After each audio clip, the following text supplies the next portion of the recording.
Neon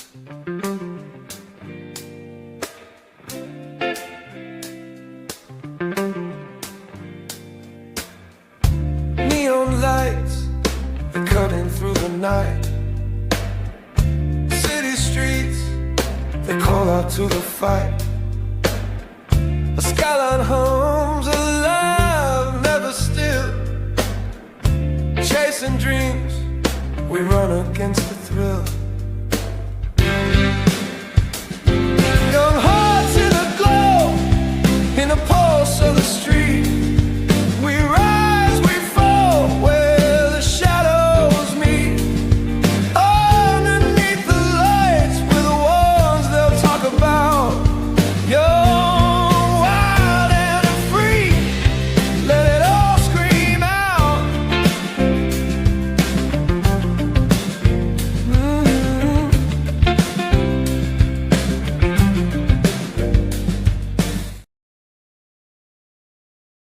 Jerks, hello, good afternoon.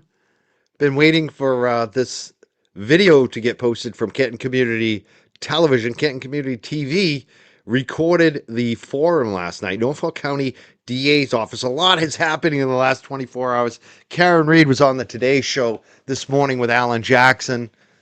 We believe one of her attorneys is going to be on Howie Carr Radio today.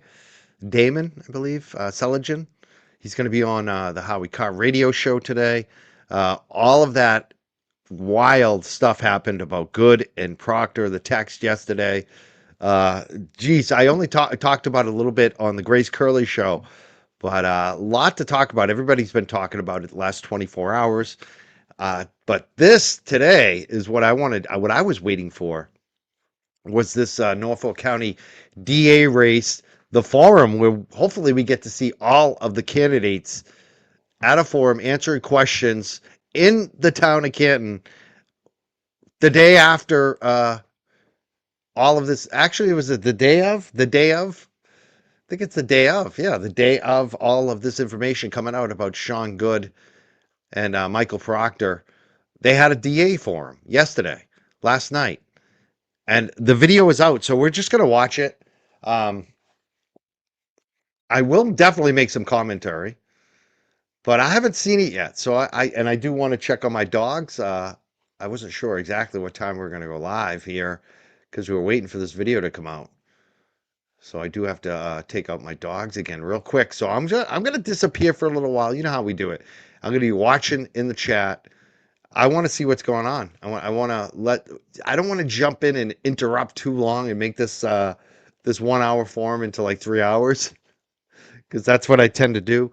So I'm going to let some of this run, especially the beginning part of it. And I'll be here. I'm going to jump back in. But I'm just like you. I can't wait to watch this. And so let's watch it together. I want to thank everyone in the chat today. I just had a great call with a old friend of mine who used to be a ticket broker, a ticket scalper, whatever you want to call them. He's also a music promoter. He called me about one of his promotions he wants me to help out with, which is wild to get one of those calls because I haven't done anything with him in over 20 years. So it could be interesting. I'm kind of looking to get back into the music thing. So that was a good long call today. While I was waiting for this video to come out. So let's play the video. Enough about me and my calls today. Everybody hear me okay? Yes. Well, this is an amazing show of our community here. This is very important. This is a very important event. My name is Greg Dodd. Thank you all for coming here today. I am the chair of the Canton Democratic Town Committee, also the moderator of our event tonight for our forum. Like I was saying, this is a very important event. This is amazing numbers, standing room only. This is pretty good. Wow, I just got to say, like, I had to pop back up because do you see how many people are in that room? Holy crap, that room is filled. That is filled. And it looks like we found out who the seventh candidate is. People said there were 7 candidates. I don't know. Are there 7 candidates here at this event? I think there might be only 6. We'll see. But there is apparently a 7th candidate, and apparently they've raised a lot of money. I haven't heard anything about them. and it's a familiar name. I think they might have had something to do with the state in the past. Let's find out. Let's see who's here. Like I said, I'm going to jump off for a minute. I'll be back, but I'll be watching this. I can't even believe how big the turnout was last night. Wow. It's May. Usually you don't have this type of turnout in May. This is what we want to see, and this is what we were going for. So, on behalf of the Canton Democratic Town Committee, I just want to thank the candidates for taking their time out of their busy schedules for being here tonight. Thank you, Canton Community Television, for filming tonight as well. And finally, thank you to the Canton Public Library for granting us this space for this important forum. We have campaign literature of all the candidates in the back on the table. We just ask from everyone, really important, these things right here. Please be respectful of all the candidates. Please hold the applause until the end. Please be mindful of the time, kind of related to clapping. And in consideration of time, please, no questions from the audience. Thank you. I'd like to start right away. We have a lot of ground to cover. We're going to be pretty militant with time.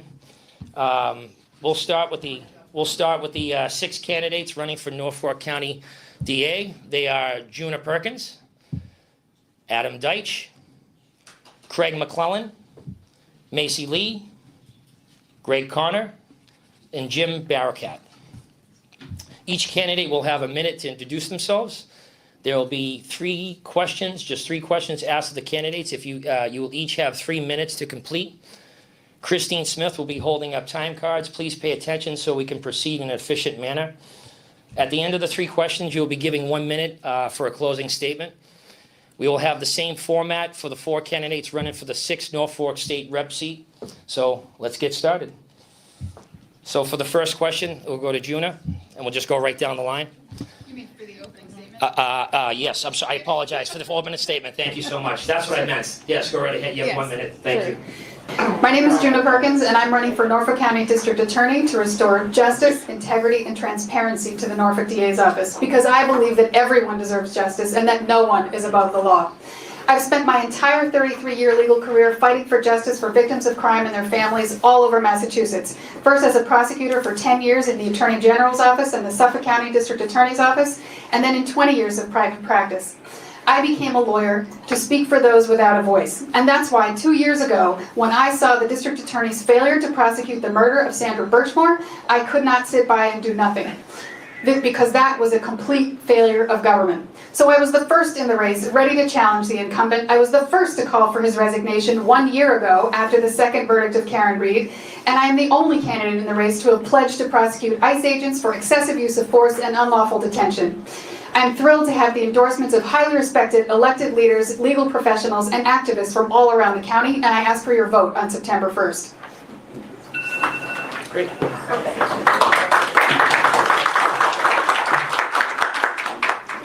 Good evening, everybody. Thank you so much for being here. Thanks to Greg and Trish for organizing this.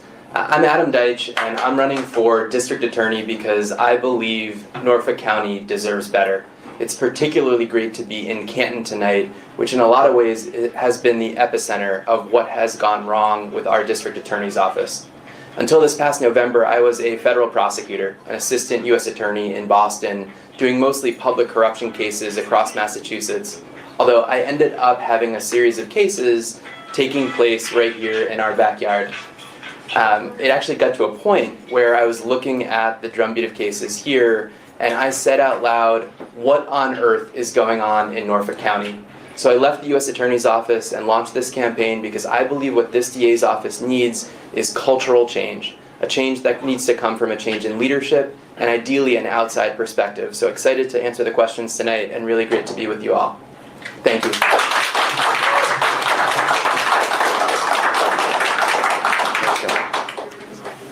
Hello everyone, my name is Craig McClellan, and I live in Cohasset with my extremely supportive wife, 10-year-old son, 13-year-old daughter, and I serve on the school committee there. I've lived in Massachusetts my whole life. I've been practicing Massachusetts criminal law in Massachusetts criminal courts for over 20 years. I've served as both a prosecutor and a defense attorney during that time. As I've observed our criminal justice system evolve for better and for worse. And to me, The major failures of the DA's office, including those failures that have led to some division here in Canton, come down to a lack of long-term accountability for the DA. And I'm going to be extremely accountable as DA. You'll know who I am, you'll know how to contact me, and I'll show up in person to confront any challenges and questions and concerns and failures and provide reassurance through prompt and effective action. Because I think this job is a responsibility to you, and that's how I'll always approach it. So thanks so much for having me tonight.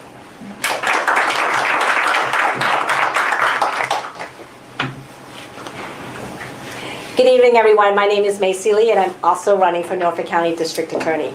I am the only person at this table today that has a proven record of a combination of leadership, management, and prosecutorial skills. I'm the only one at this table that can go into an office, restructure it, reorganize it, and make government work for everyone. I'm currently the director of the Board of Hearings. I was promoted to this position 4 years ago by the Medicaid director. In 4 years, I have made my agency accountable, transparent, and with integrity. Anyone can call the Board of Hearings and get an answer right away. All our decisions are online. We do not have any more public records requests. I was also the chief of the narcotics unit at the largest prosecutor's office in Boston, at the Suffolk County DA's office. In the 10 years as the chief, I ran 9 wiretap investigations and seized kilograms of fentanyl, many of which led into Norfolk County. So if you vote for me, I promise you, I pledge to you that there will be significant changes in the Norfolk County District Attorney's Office.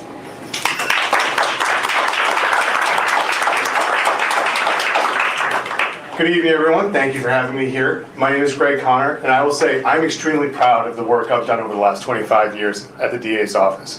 I have been part of some of the largest, most successful prosecutions, but also been able to develop our treatment courts to get hundreds of people a new lease on life. And I think that that's why in 2024, the state DAs named me the Prosecutor of the Year, and just last month, I was endorsed by the Norfolk County Police Chiefs Association. In addition to being an ADA, I've spent the last 18 years working with nonprofits. For 8 years, I was the president of the board of an early childhood care center, and we had 100 students that we service daily. For the last 6 years, I've been working on the budget as a treasurer for a shelter devoted towards unhoused mothers and their children. My family spent over a century in this county. I'm extremely proud of the work I've done. My wife, and I raise our kids here, and I want everyone else to feel as proud as this DA's office as I do. Thank you.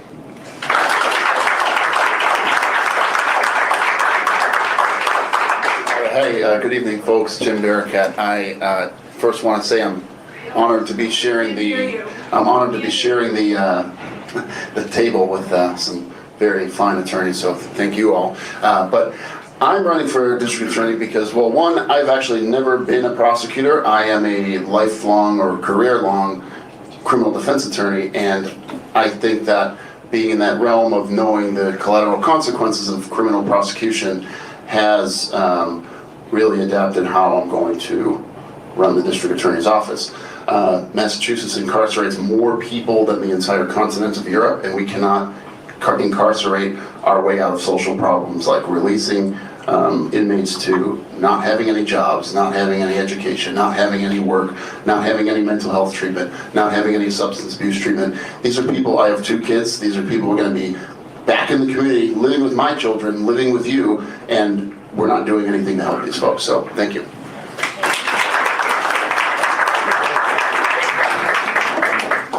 Thank you very much.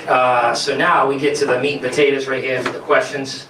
That's the one I was going for immediately, and then I was corrected, thank you. But in all seriousness, the first question is going to go to Juna Perkins. How did the Norfolk County DA's office fail the residents of Norfolk County and the victims in both the John O'Keefe and Sandra Birchmore cases? Well, that's a great question. It's one I've been talking about since before I was even a candidate. In the summer of 2025, I began speaking out about the Sandra Birchmore case and the district attorney's failures there, because any experienced prosecutor would have understood that that was a murder. And then before I announced my candidacy, I also was critical of the district attorney about the Karen Reed case. So first of all, I think it was overcharged. Second of all, when there was new evidence from the from the federal authorities about the accident reconstructionist as well as the Proctor text, the district attorney did nothing.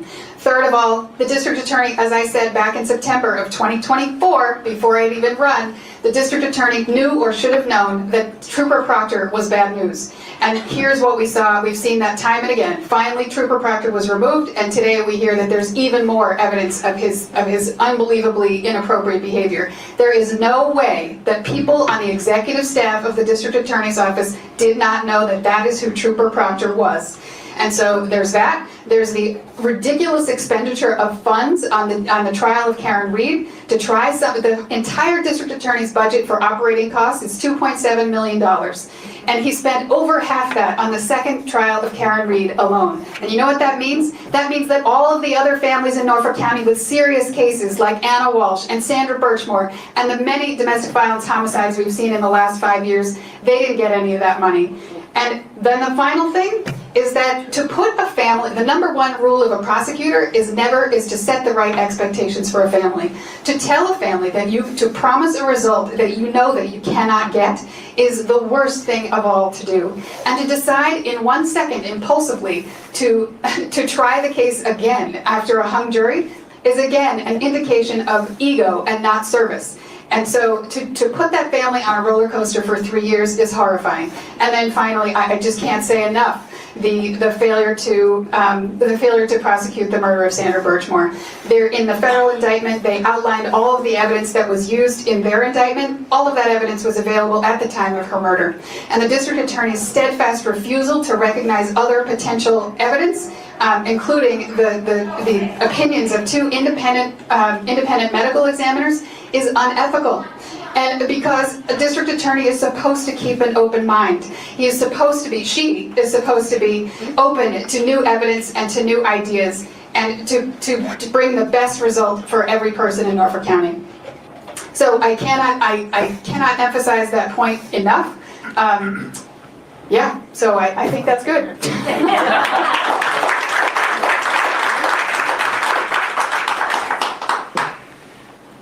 So I actually think that the problems and the different ways in which the DA's office has failed to serve communities like Canton extends beyond just 2 cases. Hold the mic up so we can hear you. Of course, thank you. I think what I was saying was I think that the problems here and the degree to which the DA's office has failed to serve communities like Canton extends beyond just 2 cases. I think most people in this room know a lot about the case of Karen Reed and the death of police officer John O'Keefe. A lot of people in this room know all about the Sandra Birchmore case, both of which exposed serious failings, and Norfolk County deserves to expect better from its district attorney's office. But I think what these 2 cases actually demonstrate is that under Michael Morrissey's leadership, we have a 2-tiered system in Norfolk County. If you know the right people, or if you are somehow connected to law enforcement, under Michael Morrissey's tenure, you've been able to get special treatment. Under my leadership as district attorney, that stops in January. I can talk all day about any of these specific cases, but let me talk for a second about Sandra Birchmore, because I agree a lot with what Juna just said. The evidence that was available to the state in that case, which the state failed to look at, failed to take basic investigative steps to evaluate, and ultimately a case where they failed to charge what isn't just an alleged murder, it's something that has now been a charged murder federally. And it's actually a continuing problem because the federal murder case against Matthew Farwell is much more complicated than the state murder case would be. In the state murder case, you'd have to prove that he murdered her, and that he killed her, and that he intended to.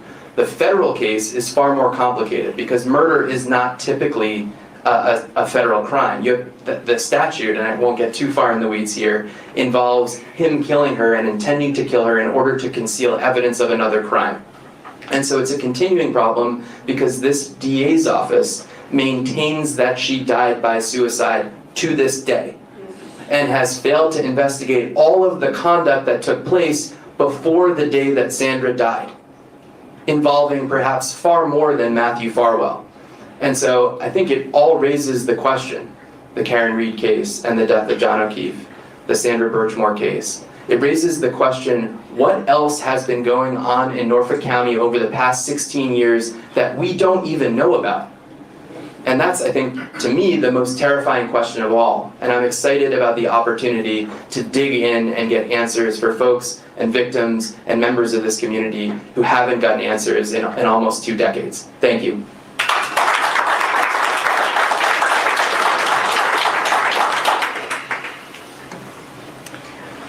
So, can you hear me in the back there? All right. I'm not going to reiterate the errors that I think the failures that have been pointed out and that will be pointed out. The conflicts of interest and the overspending on private counsel, the overcharging. I think that these issues have been.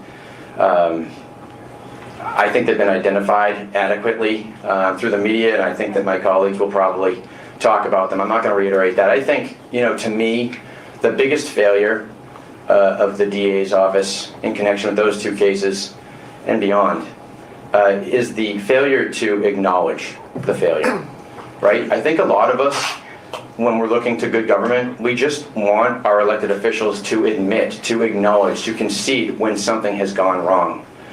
And in any organization, in any agency, you're going to have failure.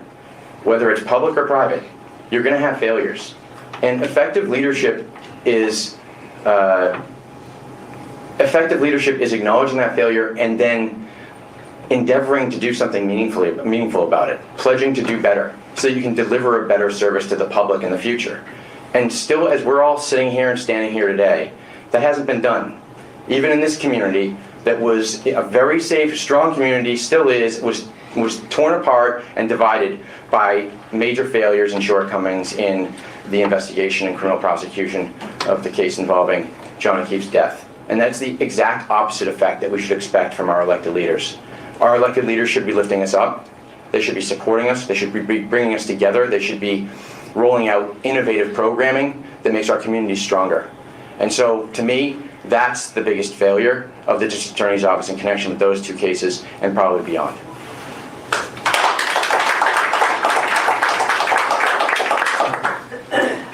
One of the first things that I do when I'm promoted to a new leadership position, and I've been a lawyer now for 34 years, 32 of those years I've devoted to public service. So it's various levels of government, whether as a prosecutor or now in the Executive Office of Health and Human Services. I go into the unit or agency and I look to see what's working and what's not. And as an outsider looking in, from what I've read and what I've seen about the Norfolk County District Attorney's Office are questions that I have in my head. First of all, who approved the indictments that Karen Reed had to answer to? Who thought that she could possibly be guilty beyond a reasonable doubt of second-degree murder? If she had a lot of alcohol in her system, how was she able to formulate the intent to intentionally kill someone? That's what I'm wondering. And who approved that indictment? Who brought it to the grand jury? Who signed off on those indictments? Because those are questions that I ask myself. I have indicted thousands of cases as the head of narcotics when I was a line prosecutor in the state of Ohio. Those are questions I ask. Who's supervising all this? Because that's really important for an organization, is to have structural oversight. Who's approving whom? Who's training whom? Because these things lead to an effective office that is run with accountability, transparency, and integrity. So those are some of my questions. And that's one of the things that I look at when I enter a new organization. And yes, there are people that are going to have to go, unfortunately, that don't work. And it's by volition most of the time because they don't believe in the new culture that a new leader brings in.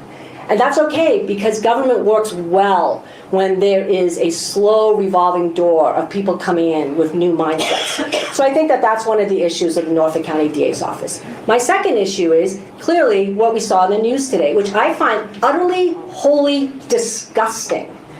I would not trust myself and my children with these 2 men. And it makes me wonder, so with all these anti-Semitic, anti-women, racist, anti-immigration, just pure hate on anyone that does not look like them. How many people did they arrest that did not look like them? Are these arrests tainted? Because I think we need to look into that. How many of their investigations resulted in the way someone looked? And that's something that I would dedicate my time looking into and looking through all their investigations, because I did that with Annie Dukin. And I think everyone here remembers her. I had to no-pros hundreds of cases because of her lack of integrity. And that's something that I pledge to do as Norfolk County District Attorney.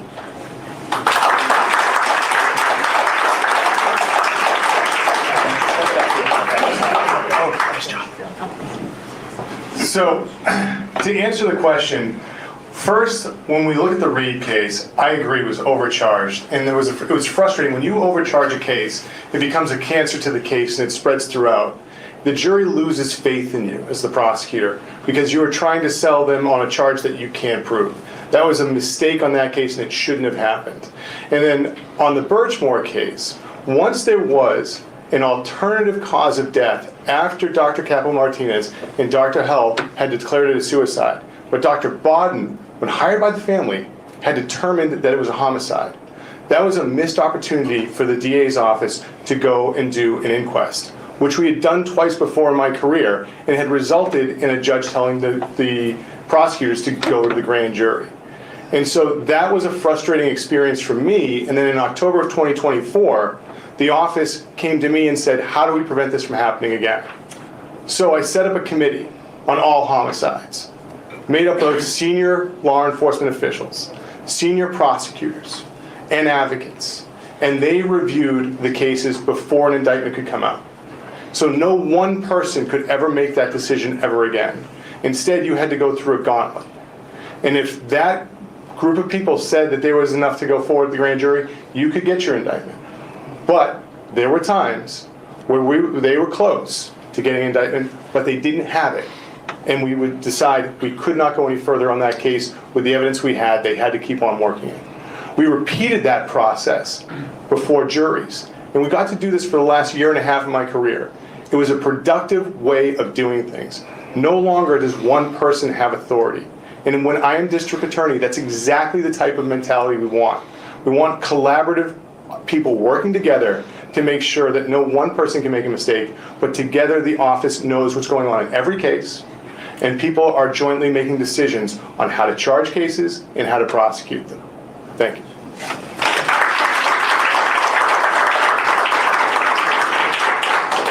Well, it's hard to go last in a question like this because I can't say I don't agree with everything everyone has said. I do. And one of the points when I was like, I really need to jump into this race, I need to do something for my community, was when I found out the state police trooper who failed to turn over initially the text that said how long to die in the snow was the same Mass State trooper who failed to turn over 40,000 text messages between. This to my buddy Jimmy Barracat. I love Jim. Jim's good. But I had to just jump in. I was listening to all of these candidates so far on this very important question. It was a great question to start out the debate, the forum. Juna Perkins, phenomenal. She gave a really strong response. I was really vibing to Juna. Adam, of course, you knew he was going to do good. Adam killed it. Macy Lee did really well. Yeah, Macy Lee. And then Craig McClellan, I thought was really strong. They're all four of them, really good. And then Greg Connor comes up, and I'm running around taking out dogs. I have to get Winston back to his mom tonight, so I'm doing laundry. I'm doing doggy laundry. I'm just doing all my things around the house while I'm watching this, listening to this.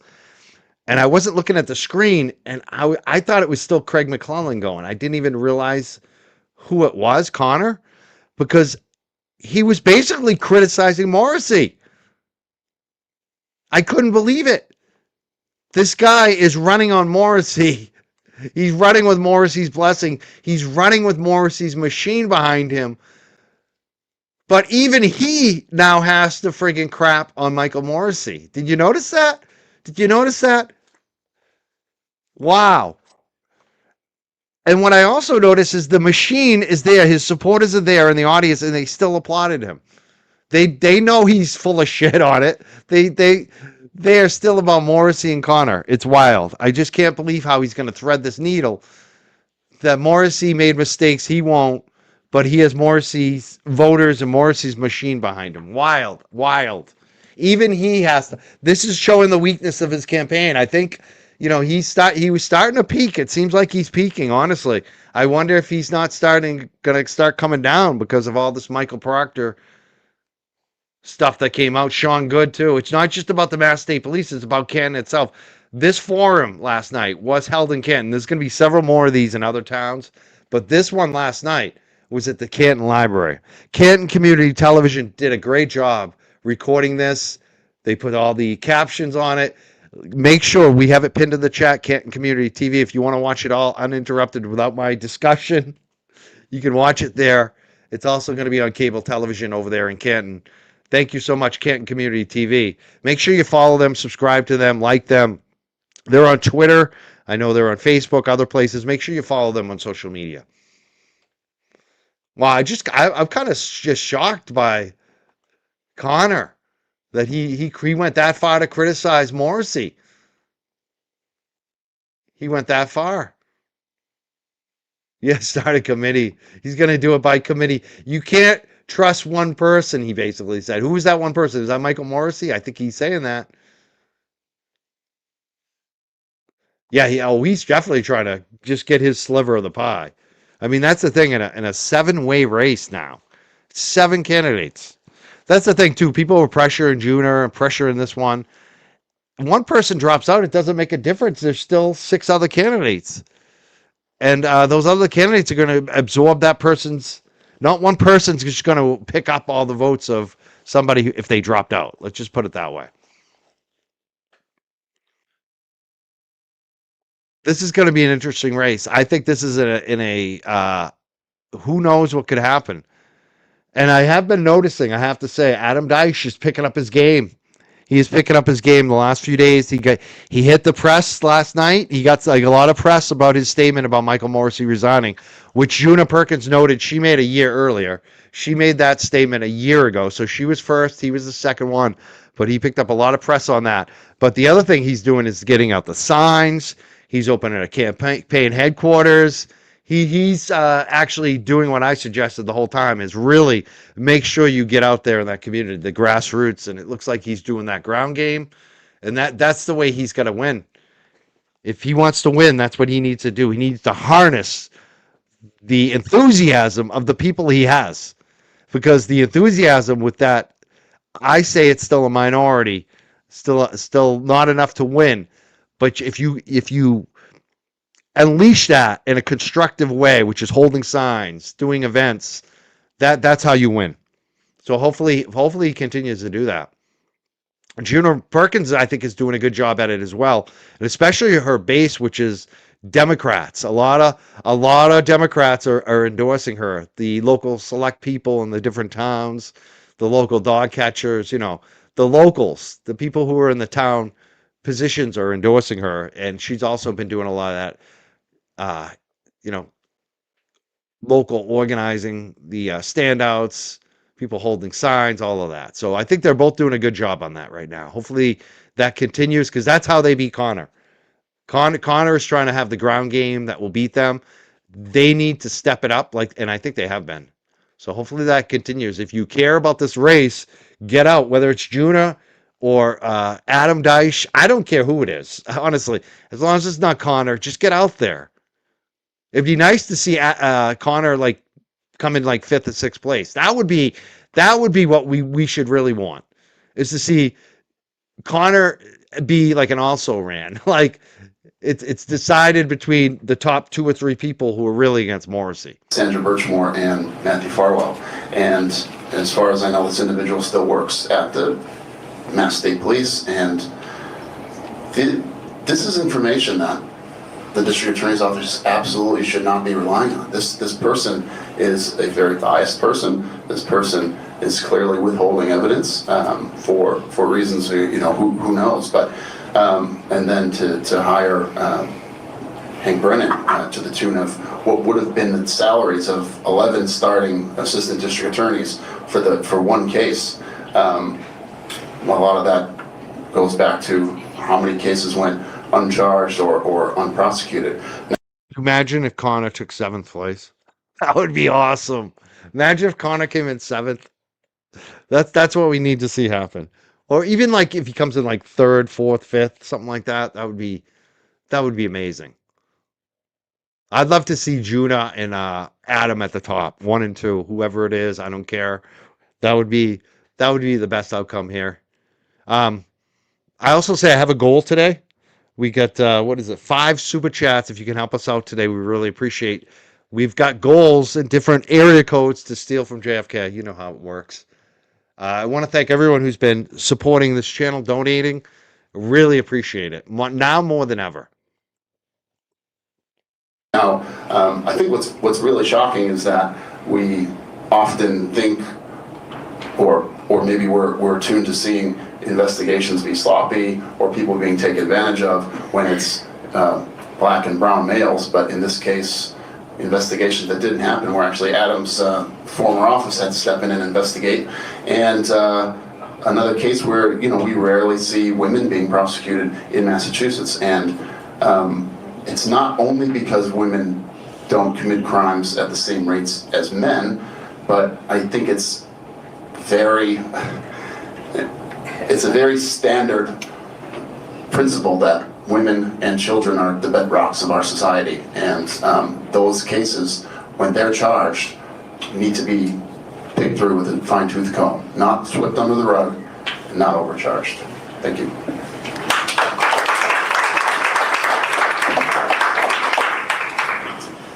Thank you. Okay. Question number 2. In your years of public service, what are your biggest achievements or accomplishments? Top 1 or 2 max is good.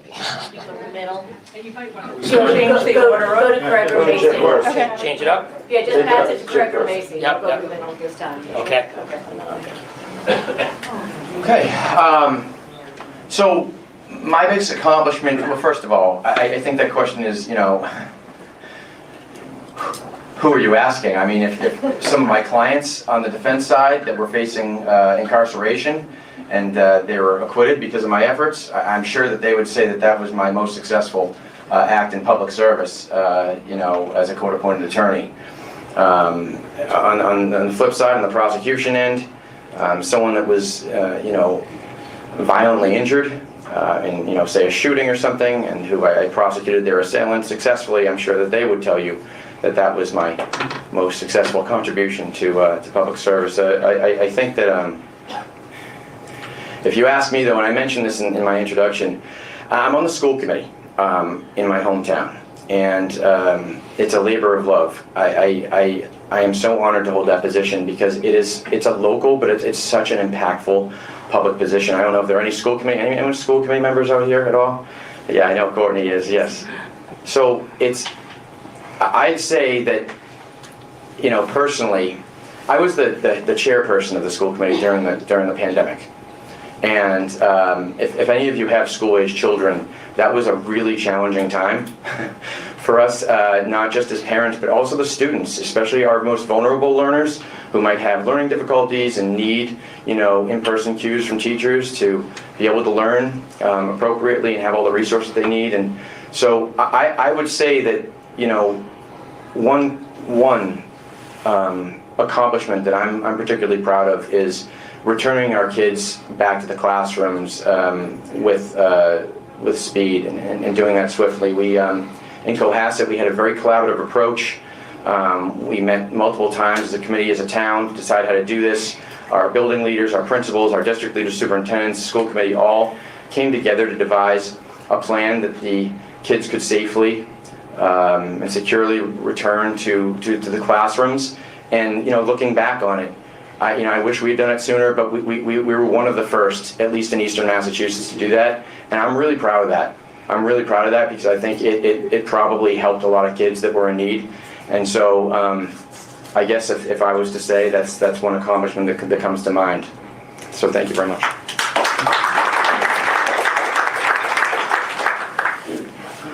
As I mentioned before, I've been a lawyer for 34 years, and I devoted 32 of those years to public service. And what does that mean, other than the fact that I'm broke and I work for the government, is that I had so many wonderful opportunities to serve the public, and that really is my passion. And one of my, I consider one of my two greatest accomplishments is being the chief of the narcotics unit at the Suffolk County District Attorney's Office. I served in that role for 10 years. I was the first and only female to do so in the largest narcotics unit in New England. When I started to lead that unit, Dan Conley was the district attorney. He promoted me from the appellate unit. I noticed that the type of cases that we were then prosecuting were mostly possessions or distribution. And I thought that our resources should not be arresting and doing street sweeps of people who were addicted to narcotics. What I wanted to do was to cut off the supply. And I spent 10 years doing that. I worked with federal, DEA, FBI, you name it, state, and lots of local police departments, including Dedham, Canton, Weymouth, Randolph, Quincy, and Milton. Why? Because drugs hit every community. I've spoken to a lot of police chiefs in Norfolk County since I decided to run, and each of them always say that drugs is one of the core public safety issues in every town, which, don't laugh, still surprises me. Because I'm not in it anymore, so I don't see it, but it plagues our communities. So what I decided to do as the chief of the narcotics was to cut off the supply. So we started doing wiretap investigations, and those are massive, labor-intensive, really difficult work, and we did 9 of them. And one of the greatest wiretaps that I did while I was there was called Operation High Hopes. We seized 77 kilograms of fentanyl, we seized close to 8,000 opiate pills, kilograms of heroin, and cocaine. And that took down a lot of supplies and violence in not just Suffolk County, but also in Norfolk County. I'm also currently the the director of the Board of Hearings, and that's a large public-facing adjudicatory board.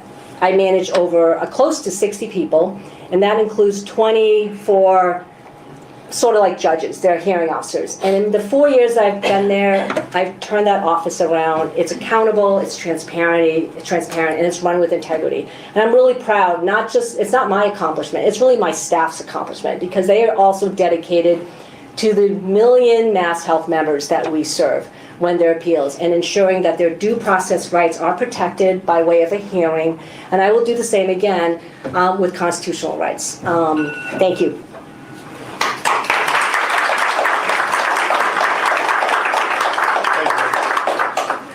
So, we're all in public service. I think the number one thing for me has been being able to help people.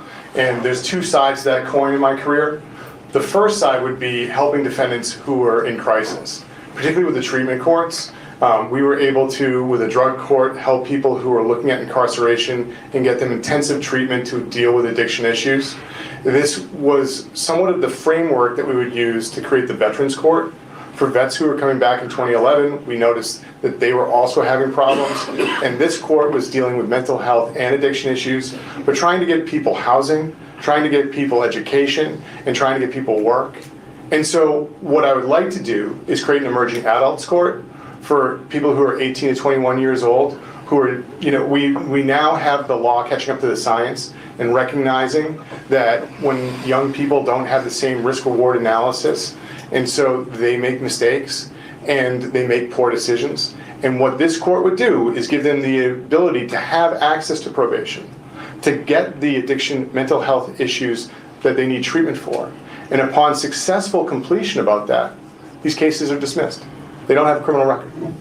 And this would help them get education, this would help them get professional licensure, this would help them get work, and this will help keep them out of the system. And so helping people has been one of the main priorities of my job. The flip side is helping victims. That's the other side of this coin. Because after 25 years, in countless trials, in countless cases, I've got to meet some wonderful people. I've got to meet people that I get to call true heroes. And I have really been touched by meeting these people and getting to know them, and they bring me into their life. when I prosecute their cases, including, the families of victims. And to be there every day with them, through trials, through the beginning, I see some advocates nodding their heads and they know what I'm talking about. These people become a part of your life. And being an assistant district attorney, to work with these people has been the most rewarding experience of my life. I couldn't have been more welcomed by some of these families to try and work them through these issues. And that didn't rely on the verdict, because it was the journey that got us there, of going to pretrial hearings, of going to lobby conferences, talking about the process through them, guiding them through this. Because these cases aren't like Law and Order. They don't go over, they are not over in 45 minutes. They last years. And you develop these bonds. And so when you talk about public service, I'm really honored to have developed those bonds with those victims' families. So those would be the two sides of the coin when it comes to my career that I'm particularly proud of.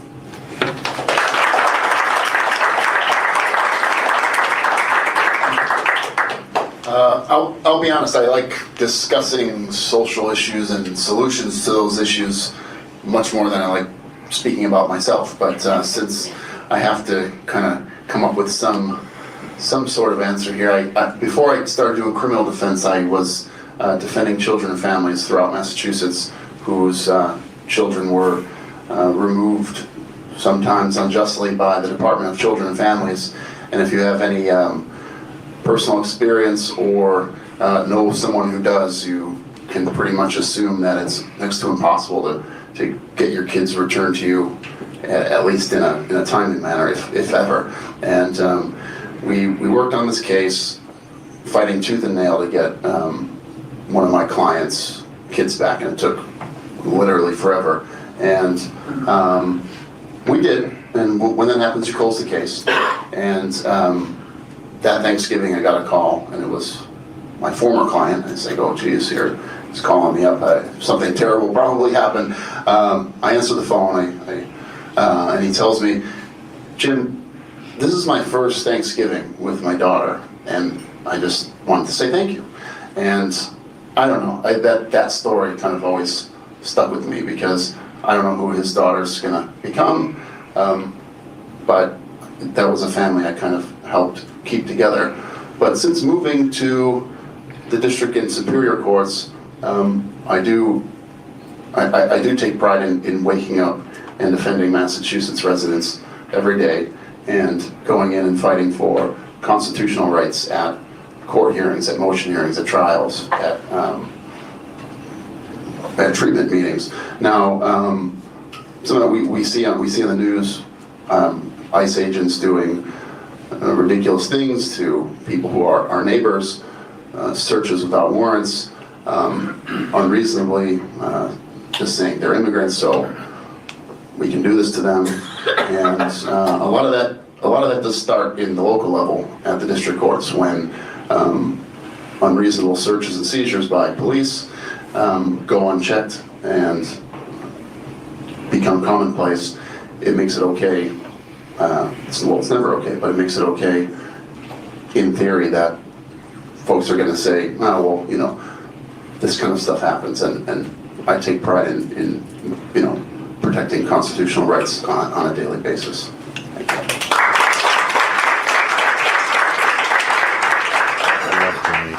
Jim Barakat.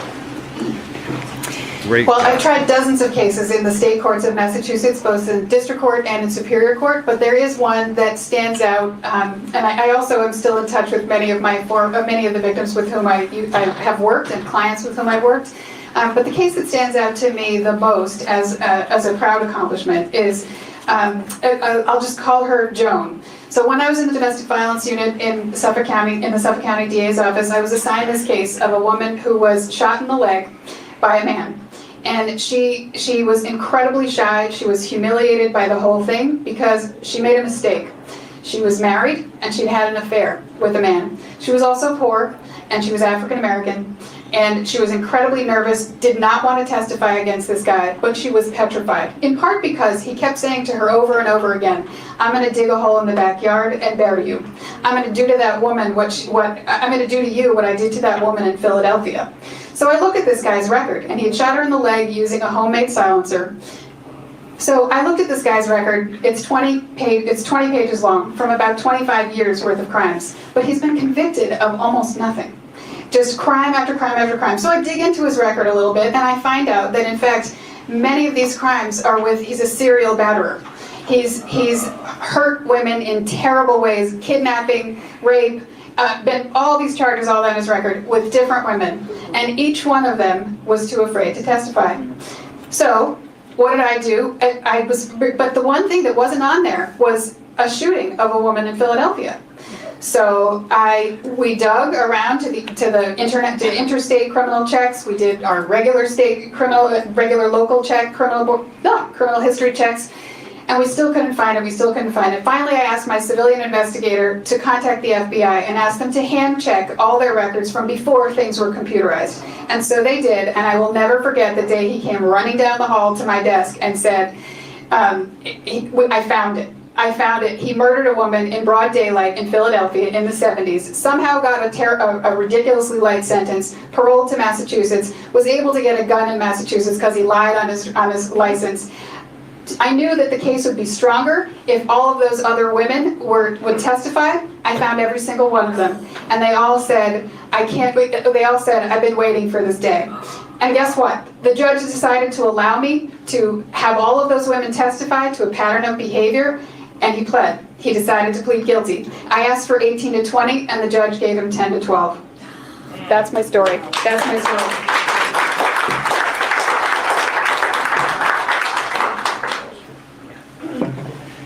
In this case, the benefit of going last is that I've had a lot of time to think about different cases that I could use for the answer to this question.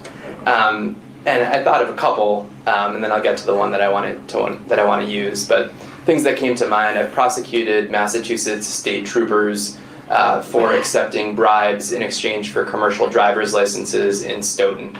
I've prosecuted RMV employees for accepting bribes in exchange for regular driver's licenses. I've prosecuted state troopers for stealing tens of thousands of dollars for shifts that they never worked. And those cases taught me what it takes to stand up to entrenched institutions like MSB or like the RMV. I thought of a case where I prosecuted a Northeastern University track coach who stole explicit images from his female track athletes and then put them online and attempted to extort them for more. And in that case, I learned about the courage and the importance of working with victims. And that those are the kinds of things that shape who I am as a prosecutor and shape who I'll be as district attorney. But one case came to mind that actually took place before I ever became a prosecutor.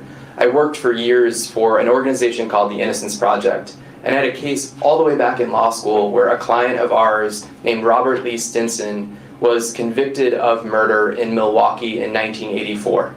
He was 21 years old. A body was found in the shared yard between his house and another house, and the police officers were told, you're looking for someone based on the bite marks found on the victim. You're looking for someone who's missing a tooth. Lee, which is what he goes by, Lee at the time was missing a tooth. And there's this harrowing line in one of the police reports when the detectives went and did a neighborhood canvass and they knocked on Lee's door and Lee came to the door. The detective wrote, as soon as he smiled, we knew we had our man. As soon as he smiled, we knew we had our man.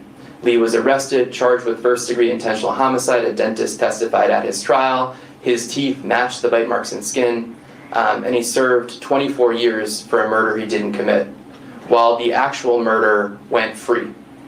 And I was there the day Lee walked out of a prison in the middle of rural Wisconsin, and afterwards we found the real murderer who was in prison for another rape in Illinois at the time. But that case shaped me. In fact, it helped inspire me to become a prosecutor.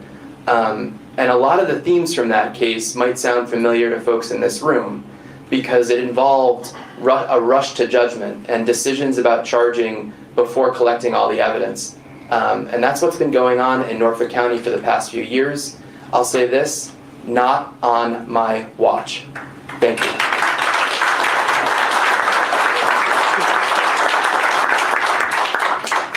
Everybody, hear everyone okay? Just doing a sound check. I see one no, Okay, so probably just hold the mic a little closer, right? Okay, thank you. Last question. What reforms or changes would you put in place if elected Norfolk County DA? Like I was doing all the way here this time. Thank you. So there's a lot about transparency. I think if the Norfolk County DA's office was a more transparent office, if we were a more transparent office, I feel like a lot of the complaints about the current administration probably would not have been so sought after. Being that, District Attorney Morrissey did not give any interviews about any Karen Reed issues. I know he had a kind of like a hostage type video that he put out after the first conviction that left a lot of people with more questions than answers. And one of the biggest criticisms I've read and I may have is that he's certainly not more present to be accountable for his decisions. As a defense attorney, it's an interesting question because I like to think about what might make my practice a lot better as a defense attorney. However, some people might see this as an outsider might see this as like, oh, he's just criminally friendly. He's this, he's that. But actually, it's not. It's a lot about humanity. I feel like if either of us in this room were charged with a crime, some of the things we would want are a more comprehensive Brady list of officers we would not call if they were involved in a case. There's a lot of push to get open discovery, so the second a prosecutor has a piece of discovery in a case, that's the same time whoever's there defending you gets it. It's not about hiding the ball, it's really about fairness, and a lot of times line prosecutors don't have much discretion to get rid of a case that might be like, I can't believe they charged my client with shoplifting $20 worth of chicken tenders from Market Basket, and next thing you know, you got folks from Market Basket showing up on a trial date. Much more things are much more that are worth much more than $20, and just having their hands tied, saying, we get it from the people up top. We can't dismiss these cases. We can't do anything else. I think giving the line prosecutors more discretion, prosecutorial discretion, which is one of the bedrocks of being able to serve justice in a county, in a state, giving line prosecutors more prosecutorial discretion in their opinion. I mean, they're your employees, they're an extension of you, so trust them with that extension.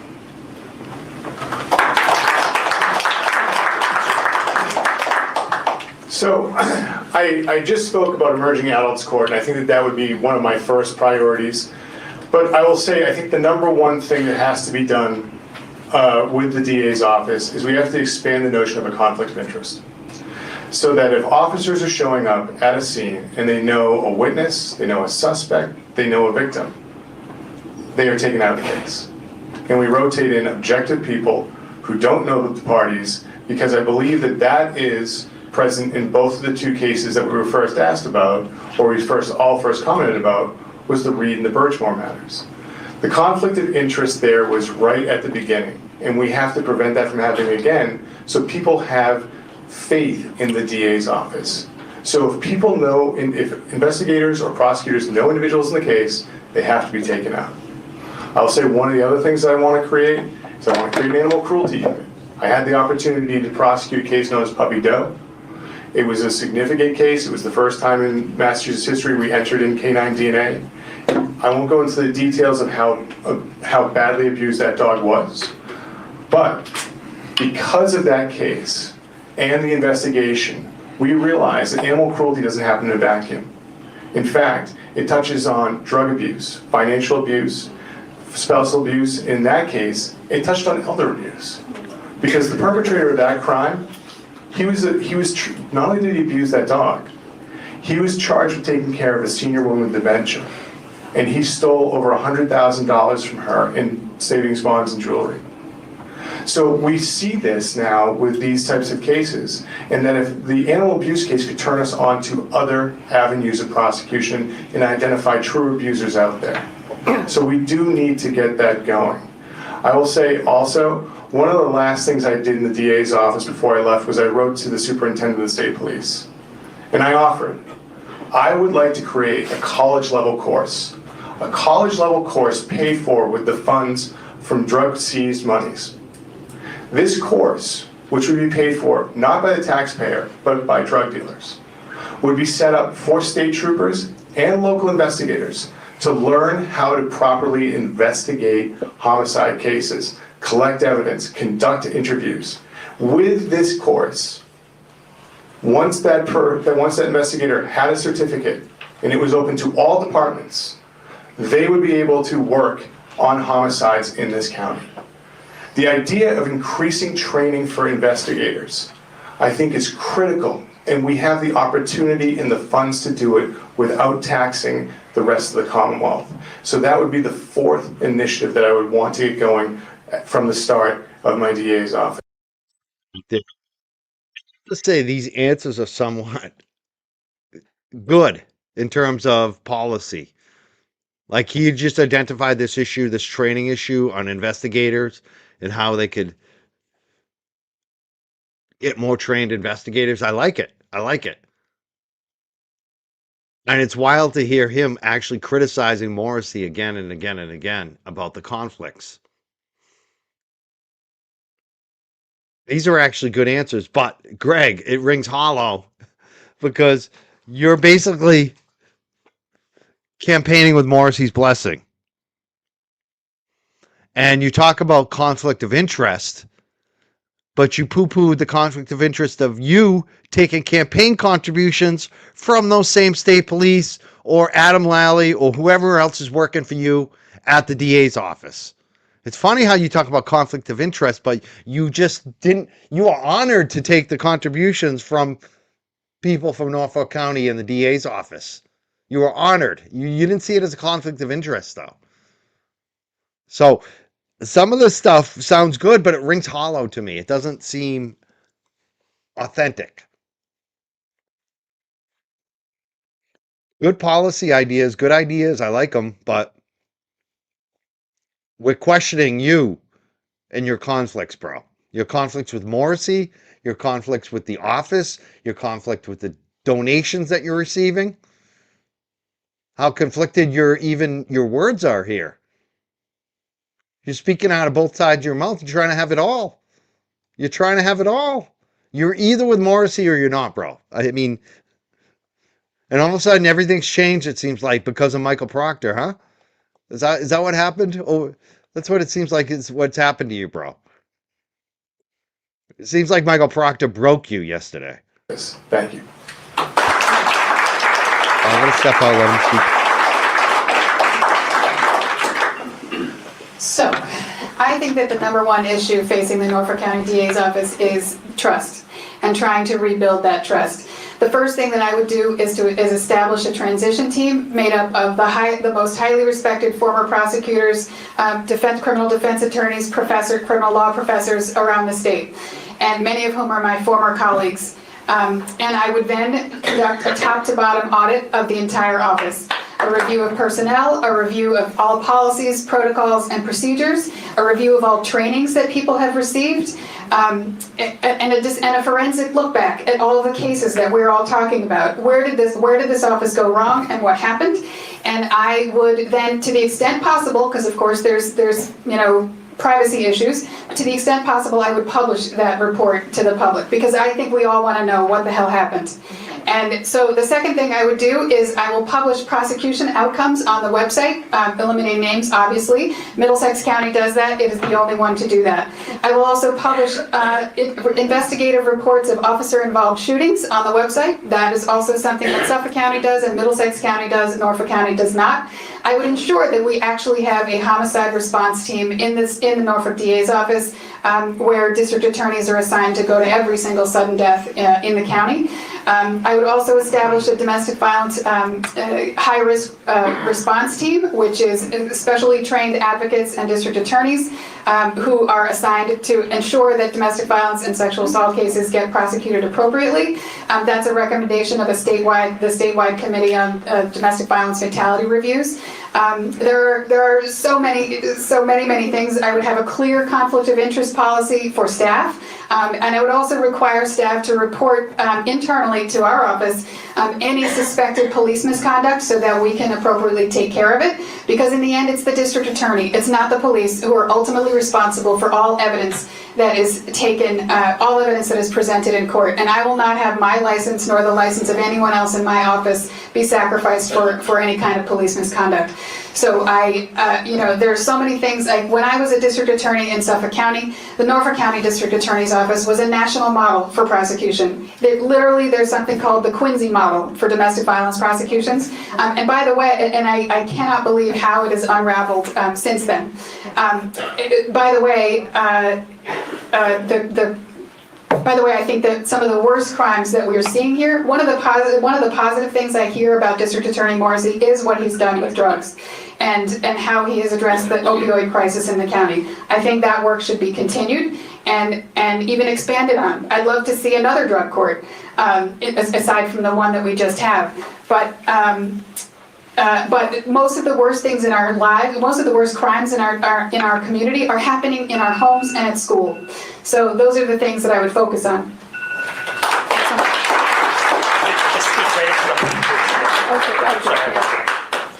What would I change about the Norfolk County District Attorney's Office? I don't know that 3 minutes is enough for most of us up here.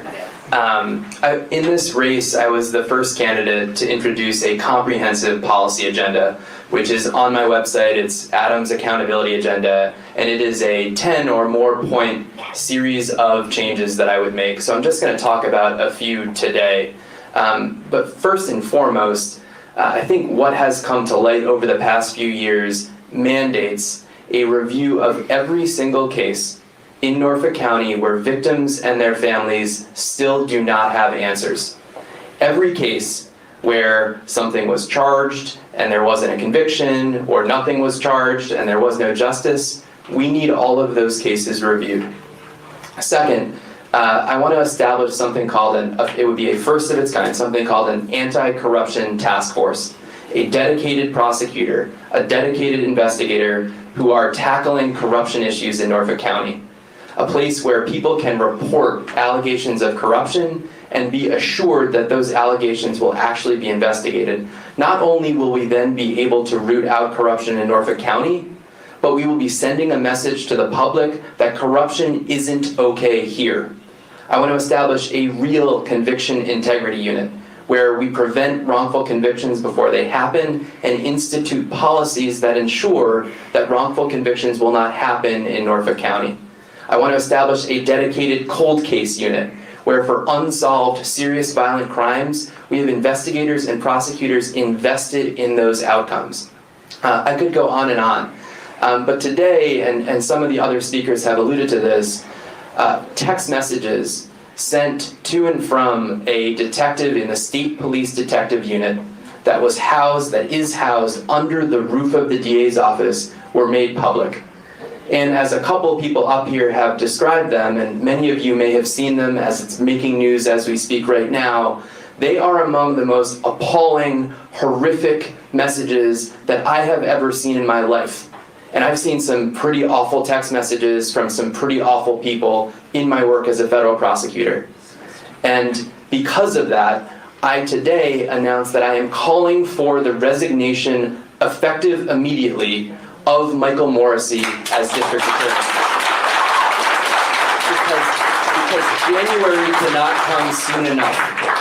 There are crimes being committed, prosecutions happening in Norfolk County right now, and I do not trust Michael Morrissey to run this office anymore.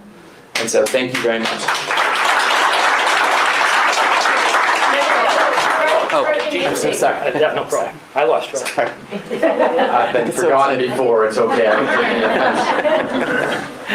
You may have noticed that in my answers to these questions, I don't get into the specifics a lot of criminal practice. And there's a reason for that. Look, you have a table full of people that in some cases we've been practicing criminal law here in Massachusetts for decades. And so we all have some good ideas, we have some interesting stories, we have some inspirational cases that we were part of. And you know, sure, do I have specific visions for, you know, ideas, policy concepts for the office? Sure, we should expand diversion programming, we should expand support for victims. You know, we should reevaluate and reimagine how we investigate deaths and whether we use the CPAC unit strictly. You know, there's all kinds of different ideas. But the real issue here, okay, is that we are failing to harness the most powerful resource we have in government, and that's the problem with the DA's office. What is that resource? It's you. That is the problem with the DA's office. We are not connecting to the public that we serve. There is very little awareness about what the DA's office does. The number one priority should be building awareness about what the DA's office does, because that will empower people to effectuate change, to share their ideas, their concepts, which are just as, if not more important than mine. And that's what I brought to the school committee in Cohasset. That's the approach, and that's how you know I will do that as DA. Okay, we need your ideas to improve, because once you build awareness, people are postured to participate. They get excited about it. And a great example of this is our state auditor, Diana DeZoglio. Okay, she is someone who has taken a somewhat obscure office, most of you couldn't name probably the prior auditor, and has used it. She's built awareness about it in a way that matters to people and has gotten them excited about it, has gotten 72% of people to agree that we need to audit the legislature. That is good government, ladies and gentlemen. That's what we need from the district attorney. And that's exactly what I intend to do as DA. I am going to engage with the communities, find ways to extract the amazing value here, to come up with innovative and effective programming that makes Norfolk County a safer, stronger community. And so when there are problems, there are failures, there are challenges we need to confront, people know and trust the district attorney and the office because they have familiarity with it. They have meaningful relationships that have been established and built over time. So that is the number one reform we need in the DA's office, is to include all of you in what it does. Thank you.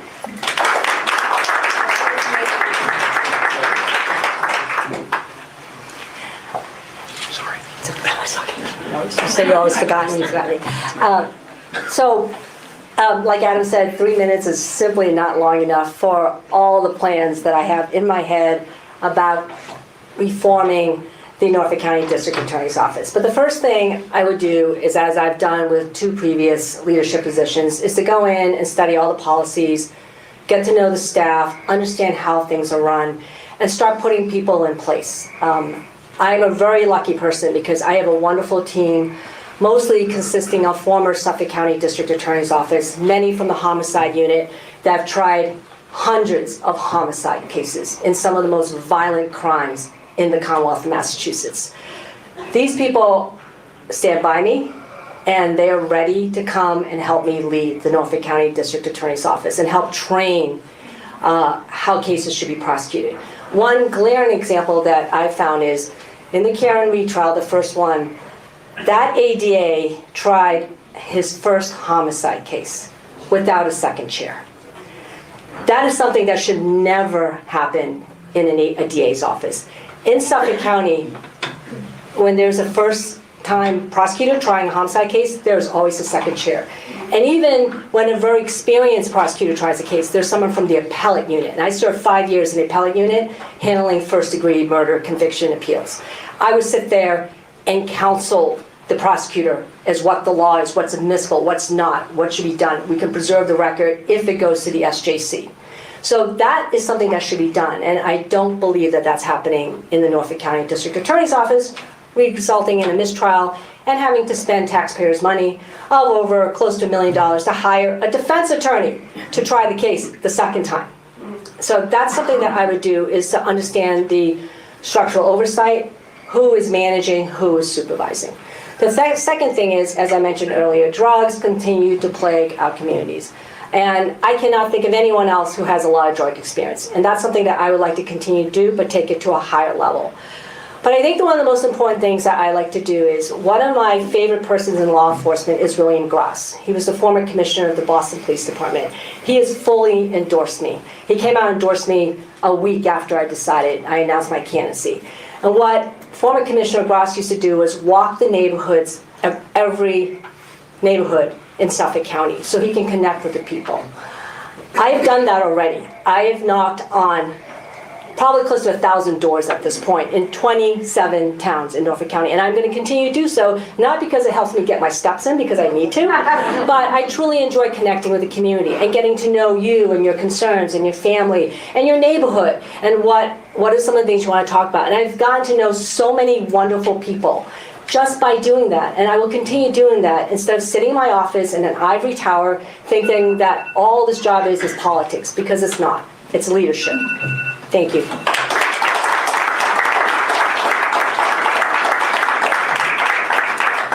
Okay, thank you. Some of you guys are used to closing statement, closing remarks. 1 minute. So the real question in this race, I think, is about leadership. Which of us is best suited, yep, thank you. Which of us is best suited to lead this office, to reform it the way it should be reformed, to bring us all the justice that we deserve, and to be strong enough to fight against whatever comes our way, whether it's from inside the state or out. And so the question is, who, as the voter, you are really buying our judgment, the judgment and leadership qualities. So is the right person someone who was on the executive staff of the district attorney's office and did nothing for the past 5 years? Is the right person someone who had all the resources of the federal government at his disposal to investigate corruption in Norfolk County and did not bring any charges? Or is it someone with 33 years of experience fighting for regular people every single day and getting real results? Decades in prison, six-figure settlements for victims of crime, and six-figure settlements for victims of crime, and fighting bullies every single day. I ask for your vote on September 1st.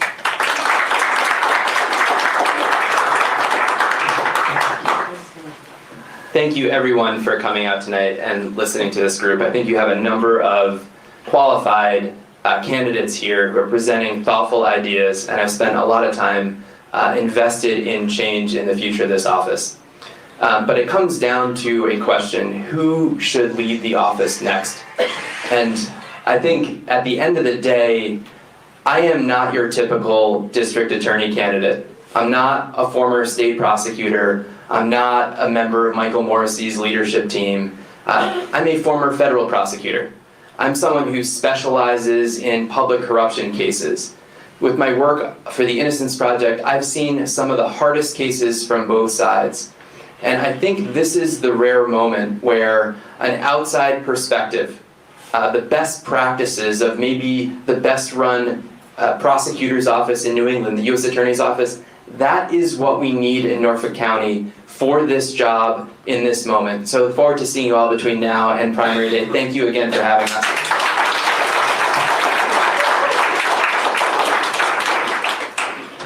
Look, I think I've mentioned that, I pledged to you that, I'll run an office that constantly improves the service to you. So in doing so, I'm going to keep this as short as possible and get it to the next candidate. But all I want to say is that, at first, thanks for your attention. Thanks for being here. And I just like to continue the conversation with you. You'll see me out and about in your town, in other towns. There's some literature about me, my contact information. Text me. Call me. I'd love to talk to you because, again, you're our greatest resource. So I think you've got a sense of where I stand, what I'm about. But please, let's continue the conversation. Okay? Thank you so much.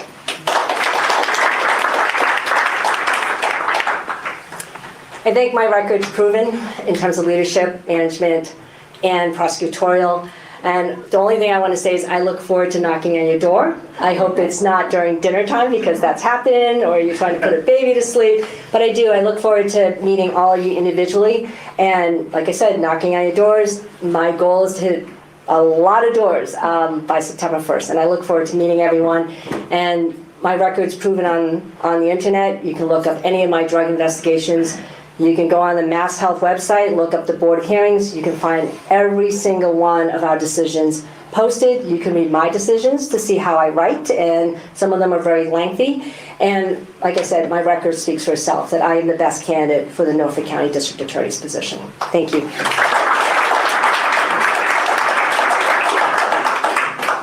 Thank you all for coming tonight. I will say, for the last 7 or 8 years of my career, I've spent it trying to fight for victims on some of the most serious crimes in the Commonwealth. And I had the opportunity to prosecute Emmanuel Lopes for murdering Vera Adams and Sergeant Michael Chesna. That took years to get that case to trial and get it done. We had one juror hold out, and we had a mistrial. We retried it. We did it. After that, I convicted Brian Walsh for murdering Anna Walsh, and we did that without a body. I've worked tirelessly to make sure that people were held accountable. I have prosecuted lawyers, I have prosecuted doctors, I have prosecuted cops. I will say, when you think about the next leader, think about who's endorsing him. I've been endorsed by over a dozen labor unions, but I've been endorsed by the Massachusetts Coalition of Police Officers, the largest police union in the state, and I've been endorsed by the Norfolk County Police Chiefs Association. They believe that I should be the next DA, and I hope that you do too. Thank you.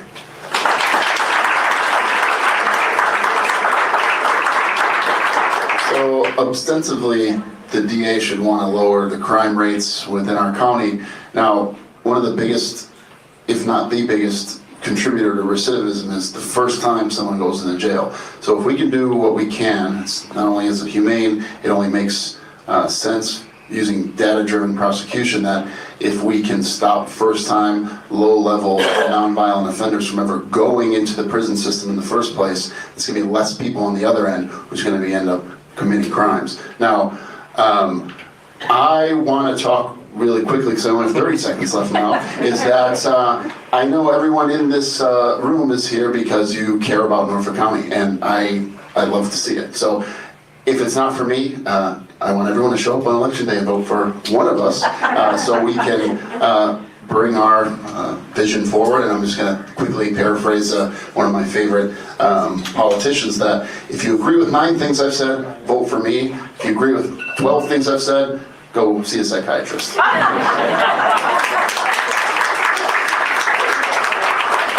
have another big round of applause, everybody up there.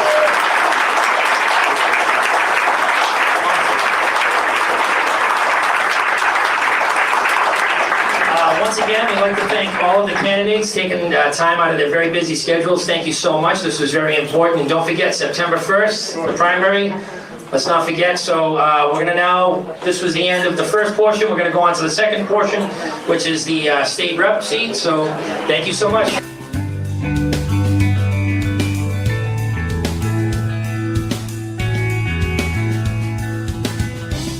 Oh, I wish I had kept it going a little longer. I wanted to see. Did you see that? Let's look at the body language on Adam and Juna. I think she took a shot at him. I'm gonna have to rewind that and make sure. But I think Which she is did the take a shot state at him rep in the seat. closing So argument. thank you so much. He turns to Craig. Yeah, okay. Cool. She's already gone.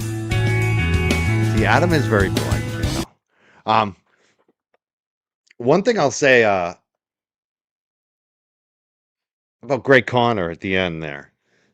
Does he really think the Mass Police Chief Association is helping him, that endorsement? Like, really, dude? Is that really helpful? I don't know. I don't think that's very helpful to your campaign. Like, is anybody moved by that? If the Massachusetts police chiefs are endorsing Greg Connor?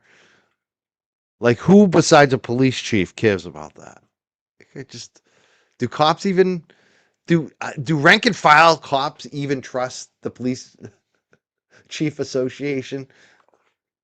I'd love to hear from rank and file cops on that. I don't think so. I don't even think rank and file cops take that seriously. I want to thank Sheila, True Crime Chat, and Sherry for being the 2 super chats so far today. We have a goal. We're 40% there. Come on, help us out. I need a Cliff Bar. Make sure you like and subscribe.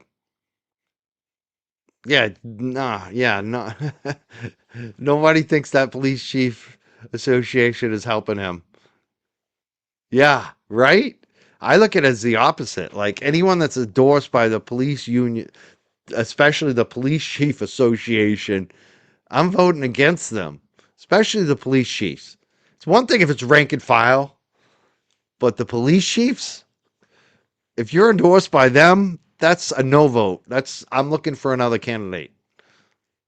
Smash the like button, everybody. Please do. Like and subscribe. Yeah, we have a poll going today.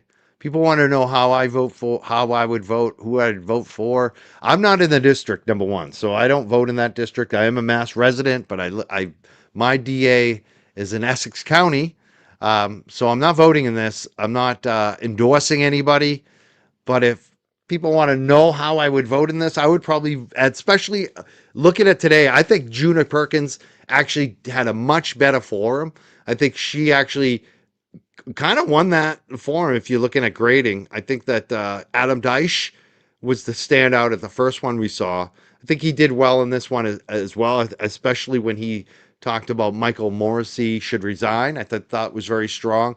But I think this time, I think Juna made a stronger case, honestly. I feel like she won this forum. I think Deich was a strong second.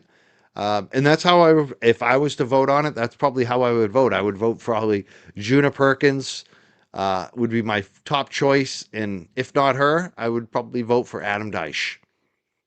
But I know a lot of the viewers and supporters are supporting Adam Deich.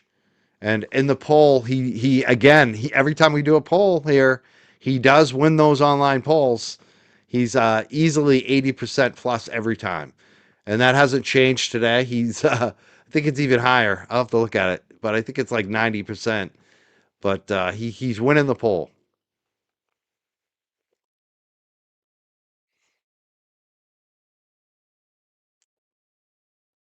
Either one of them, as long as it's not Connor. What I'd like to see is that Connor not be in first or second place. That would be great if Juna and Adam came in first and second. That would be the ideal turnout for me. And that's what I'd like to see happen, actually. I'd like to see both of them do so well that Connor is just not even a thought. And it's starting to look like that in the last few days and weeks. It seemed like Connor was gaining some steam. It still seems like he's got a strong local base, especially in Quincy. But you can start to see Juna and Deich are starting to pick up a steam on the ground game. You can see their ground game is growing. So that's what we need. We need to see ground games from Juna and Deich that are so strong. And that's what we need to see happen. We need to make sure that everyone in Norfolk County knows there's a DA's race, why it matters, who's the choices. And if that happens, they'll be the top two. If people don't know, and only a low turnout election, Connor's going to win. And that's the name of the game here, is to get turnout. Get a high turnout. If there's a high turnout, Adam Deich and Juna Perkins will do well. If it's a low turnout race, Connor wins. Because he's got the machine. The machine is going to vote. And I think it's going to be a high turnout. I think Juna Perkins is going to make sure it's a high turnout. And I think Deich is starting to move in that direction too. It's starting to see signs that he's getting the ground game matters. It's not just a media campaign. He does really well in the media, but it's about this ground game. And Connor is good at this ground game. Juna's proven to be strong at it. And I think Deich is starting to show that he's got some game too in the ground game. So that's what it's going to be about. And that's the thing about me and endorsements and all that. It's not about me. Anything I say is not going to make a difference. It's about who gets out there, like the supporters. It's up to you. The people in that district, the people from out of the district who are going to go in the district and hold signs. That's going to be the difference.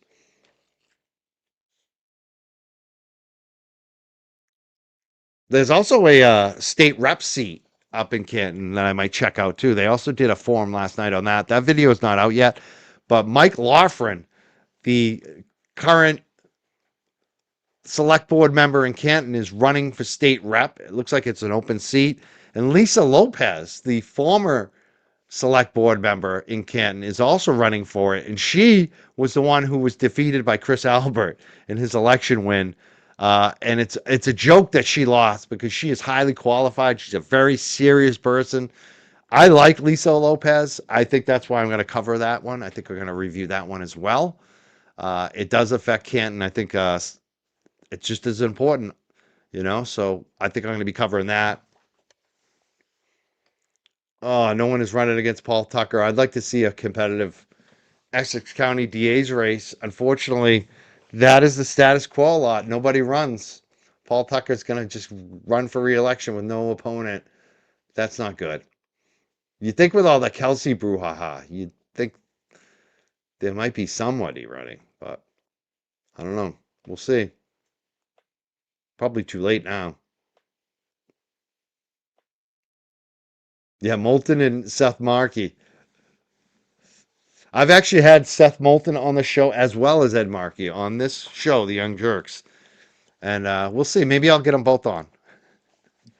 Last time it turned out good when Kennedy and Markey were running against each other. That's why I got Ed Markey on. So maybe I'll get them both on this time. We'll see. Wow. That's the thing. There's so much news happening. I may be back later tonight. I don't know. We'll see. There's so much happening. I want to check in and see what Howie's doing today. And I heard Alan Jackson might have done another interview. So there's a lot of reviewing footage and see what's going on.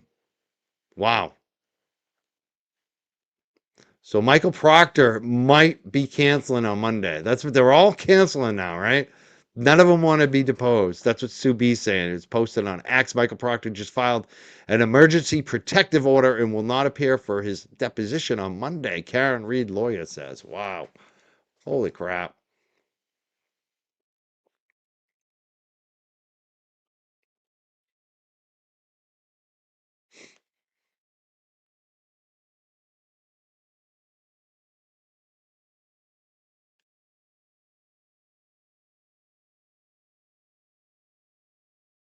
None of them want to appear now, huh? I'm going to play a little clip. This is from Grace Curley's show yesterday when I was on the Grace Curley show talking about Michael Proctor and Sean Good text.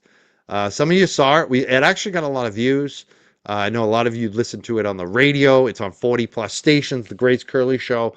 I'm on there every Friday, usually at 1 p.m. Because of what happened yesterday with Michael Proctor and Sean Good, I got the call to be on there earlier this week on Thursday, yesterday. This is the interview. It's kind of a long interview, too. A long spot, 15 minutes. Usually it goes about 10, 11 minutes, these segments on the radio, because they're short. But because it was such a special breaking news story, it did go longer. I'm going to play this little clip so people that didn't see it get to watch it. But check me out usually every Friday on the Grace Curley Show, 1 p.m. What else do I want to say? Something else I want to say. I'll think of it. Let's play this little clip. Spice, and everything nice. These were the ingredients chosen to create The Grace Curley Show. Radio, TV, print, Grace Curley does it all. She sings, she dances, she acts. I'm waiting by the door for my Pulitzer. She sounds hideous. She's just the worst. Yeah, she's a wacko. She is the devil. I'm in hell. I want to thank you for the hypes, because I did see that. That video did get hyped. I've been noticing a lot of our videos get hyped. I want to thank all the people who hype our videos, our content. Thank you so much. It does help. I've been noticing that too a lot with our show. People always focus on the live viewers, which are, it's always an important thing. But you can tell if the content is good if you get just as many viewers or even more after the fact. And a lot of our videos have been doing that. So I want to thank you. And a lot of it is because of your comments and also you guys liking it, and especially the hyping it. So thank you so much for hyping the video. It did get a lot of views. It's funny, that was another one. We did a premiere video. It didn't really get a lot of views while it was like on the live premiere, but overnight a lot of people did watch this video. I apologize if you watch it again, but I liked it, and I just want to play it for people who didn't get to watch it. Now, here's the millennial with the mic. She still leaves me both breathless and speechless. I love her. I love her. She is the best. Somebody will ask you to say grace. Grace Curley.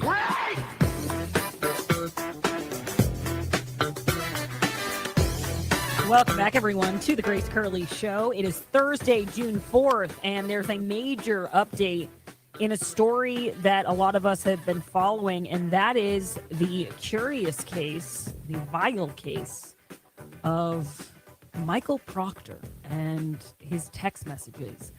This new batch of text messages. Thank you so much, Harper. Covers a lot of ground, goes back to 2013, is full of really obscene, disgusting, racist, homophobic, misogynistic, you name it, he's got it. And it's back and forth with the former Canton Police Sergeant Sean Good, who resigned while an investigation into his behavior was pending. Joining us now to break down this story is the Young Jerks' Mike Crawford. Before we kind of hand it over to Mike and let him break down some of these texts, I do want to issue a little disclaimer or a warning of sorts to people who are in the car with their kids. If you're in the car with young kids and you don't want them to hear this stuff, I don't blame you. I would turn off the radio if I were you. That's not usually something I do, Taylor, is tell people to turn off the show. But this stuff is pretty graphic, so just keep that in mind before we go forward. Now, joining us, that's quite the introduction there, is Michael Crawford from the Young Jerks. Michael, first give me your reaction to this new batch of text messages. Did any of them stand out to you in particular? Oh, this is horrific. I mean, we've seen a lot of bad texts from Michael Proctor in the Karen Reed trial, but this batch was even worse.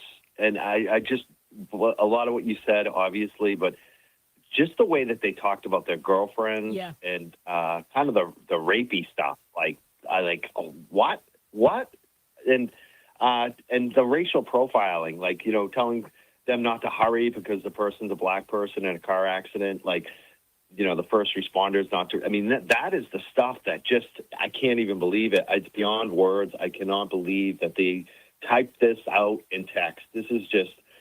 Everybody is just, the phones are lighting up today. Everybody's calling me. It's just, nobody can believe it. And people have been watching this for a couple of years, and this is like the most shocking set of text I've ever seen. And it's tough to talk about it on YouTube or radio, because what do you say? If you repeat what he says, FCC, this is really bad. That's how bad it is. It's really even hard to talk about.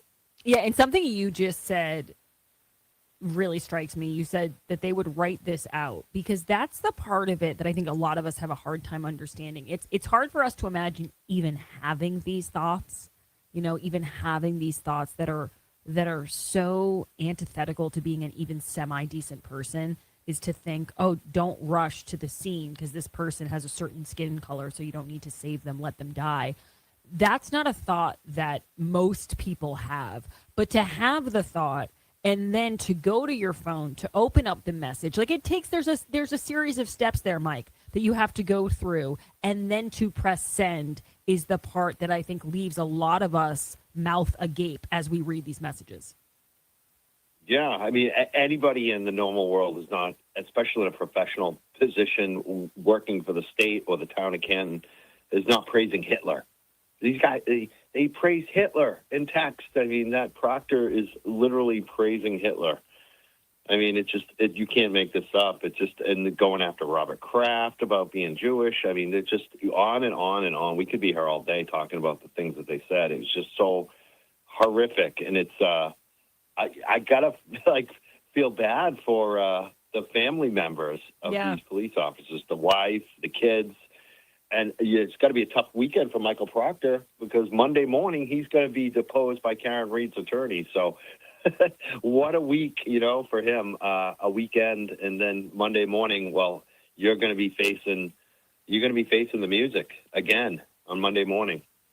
Yeah, this is Michael Proctor. You just brought up the Hitler comment. America sucks, ... Hitler was really onto something. Then the bleeping U.S. had to step in and ruin it. That was the comment about Hitler.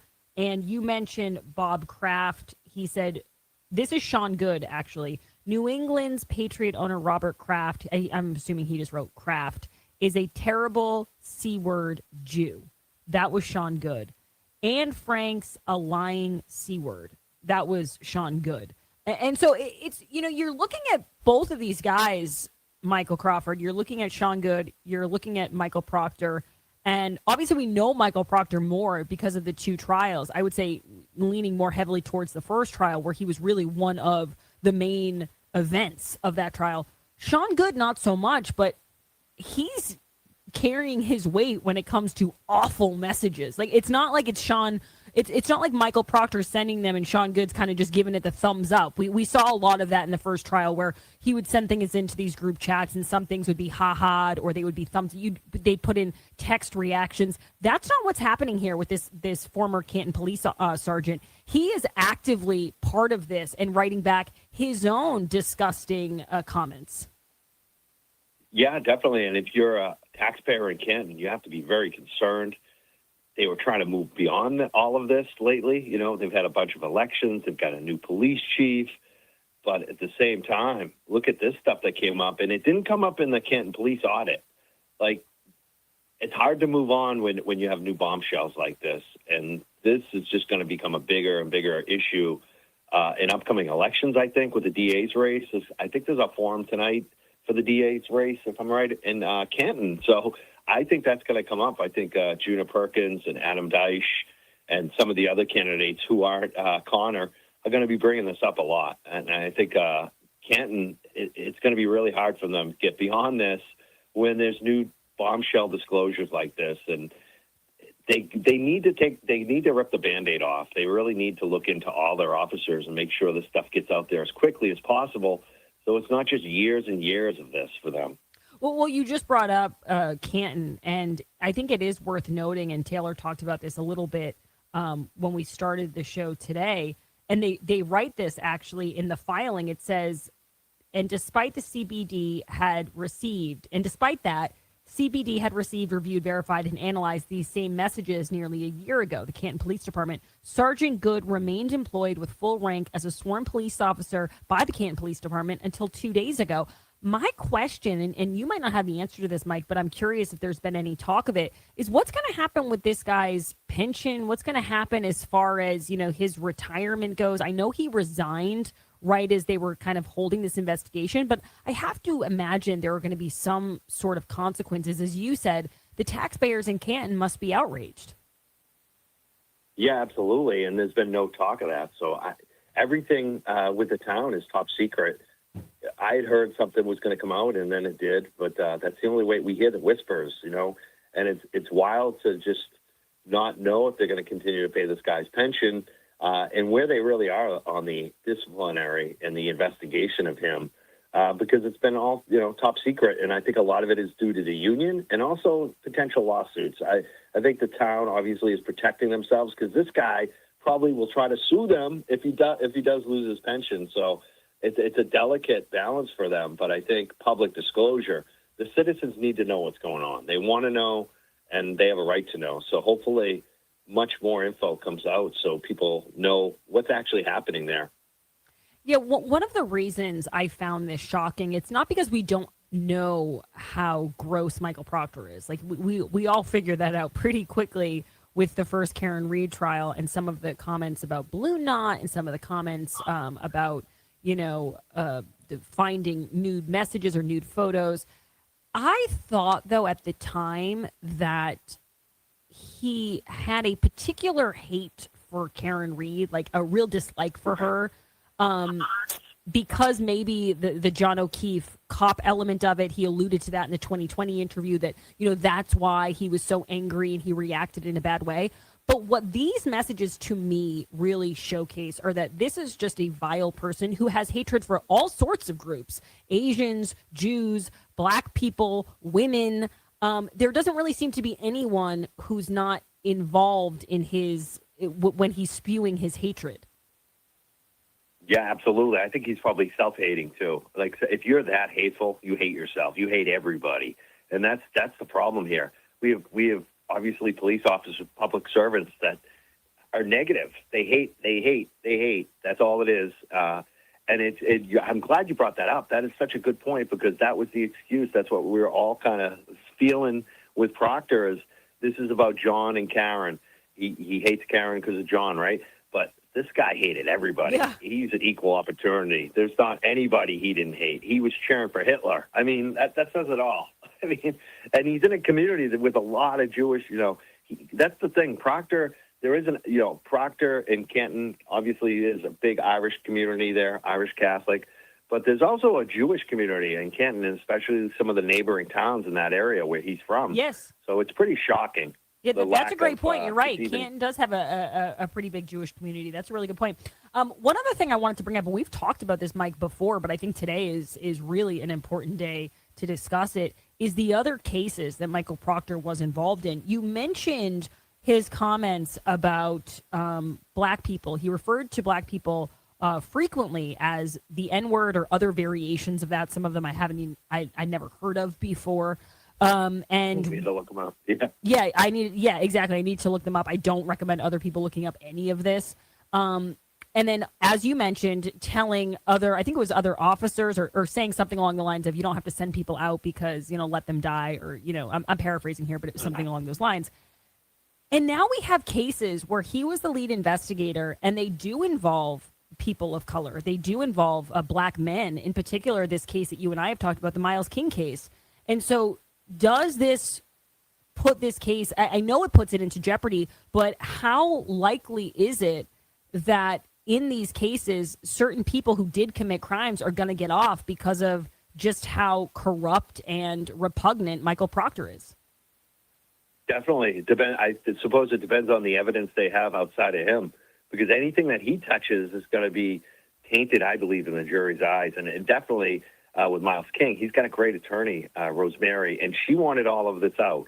She was one of the people pushing to get all of this info out with Karen Reed, to support Karen Reed on it. So I know that she knows that it's helpful for her clients. So we'll see what happens with Miles King and Michael Proctor. Definitely in some other cases, there's going to be there is another case actually. So I'm sure several cases this will come up. Yeah, and one last question I have for you, Mike. I remember Michael Proctor's wife standing by him, and I don't remember her being overly vocal during the Karen Reed trial, but I know a lot of people in his circle kind of stepped up and had his back as he was going through this. You mentioned the rapier or the more sexually inappropriate comments. I wanted to read part of it. He's talking about his girlfriend, and he says, I try every effort possible. He's trying to get her to engage in a sex act that she did. I'm assuming she didn't want to do. I wait till she's asleep. I'm not going to read the next part. And then he says, I try every effort possible. I try to get her hammered. Not going to read the next part. It's starting to piss me off. It's not cool. Do you think we're going to hear from any of the women in Michael Proctor's life now that this second batch has been released? It makes you wonder. It makes you wonder if she's still with him and what she's thinking reading this, too, especially for her kids, her future. I wouldn't doubt it. I would not doubt if eventually you do hear from her, because she took a lot of heat, because she did become kind of a lightning rod in some respects with some of the back and forth between the Free Karen Reed people and her, and I think it was unfortunate in some respects on both sides. Was it mostly on refresh my memory? Was it mostly on social media? Yeah, I think there were phone calls to workplaces and things like that going back and forth, and just unfortunate. People get too carried away, and I think sometimes the victims, some of these folks became victims in a way. And but I don't want to praise her too much because I feel like she did back her man all the way on this, but I would not be surprised to see her take a turn on this and realize, who have I been married to? Who is the father of my kids? Can you believe he's saying these things about her? It seems like. So that would be interesting. I would not be surprised. Michael Crawford from The Young Jerks. Everyone follow him at The Young Jerks on social media and on YouTube. Thank you for your time, sir. I appreciate it. And we will be right back. Curly, that was yesterday on the Grace Curley show. We have a few updates too. A few little updates. The people have noted Proctor has since apparently tried to cancel his deposition on Monday morning that I noted yesterday on the Grace Curley Show. There's latest news from NBC Boston right now. The Canton police sergeant, who recently resigned amid an internal affairs investigation, had refused to appear for an internal affairs interview and faced potential termination, the town said today. So the town has finally put out some type of statement, and they're basically letting us know that Sean Good refused to appear for an internal affairs interview, and he faced potential termination right before he quit. Lots going on. A lot of breaking news. A lot of covering your ass. A lot of bombshells going off. There's also this from the Mass Fiscal Alliance. They got Michael Morrissey. This is amazing. Let's hear it for the Mass Fiscal Alliance for covering some of these topics. I've seen them do a lot on the Mass State Auditor, and they have covered some things with this Karen Reed.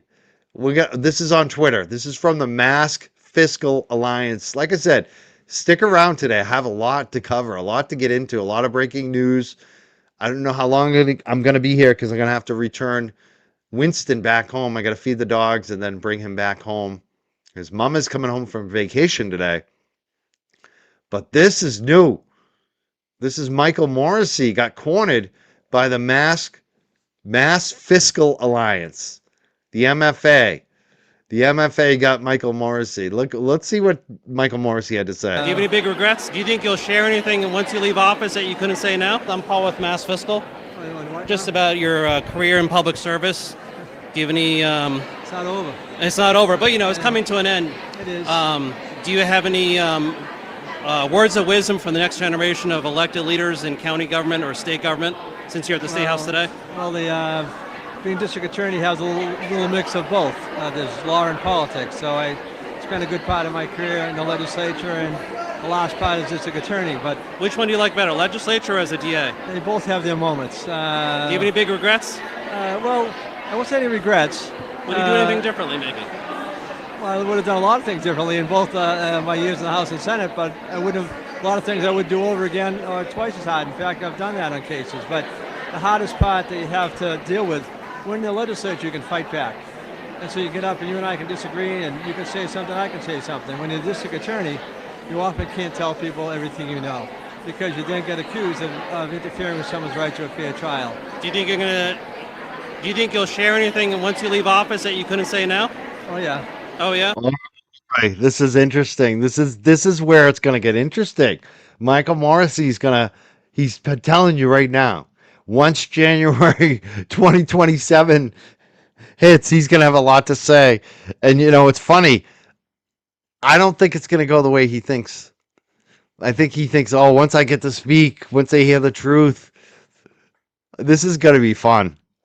I wonder what he's got to say. I bet he's got a lot to say about Karen Reed, her attorneys, and probably Turtle Boy. Oh, wow. You got a book deal coming up? No. No? Listen, I'm just going to finish the term. I have 53 years in public service, so... Yeah. I'm on this show, Michael Morrissey. You don't have a book deal. You don't have a podcast. Come on the show. I'll invite you. I'll be nice to you. Come on the show. Tell your truth. We'll book it January 1st or January 2nd. Well, January 2nd, 2027. Let's do it, Michael Morrissey. I go back and practice some law with my partners, go back to the calmness of the civil world, and figure out what else I'm doing. But do you see any other runs for office in your future? I don't think so. You think that's it? Well, you know anybody else who spent 50 years in public office who's been through 21 elections? Bill Gates. No, he's acting like he should be proud of that. Do you know anyone else who's never had a job in their life except running for office? For 50 years, he ran for office. Yeah. I love Mass Fiscal announcement. I didn't notice the graphic. MFA, Mass Fiscal, they put up Galvin.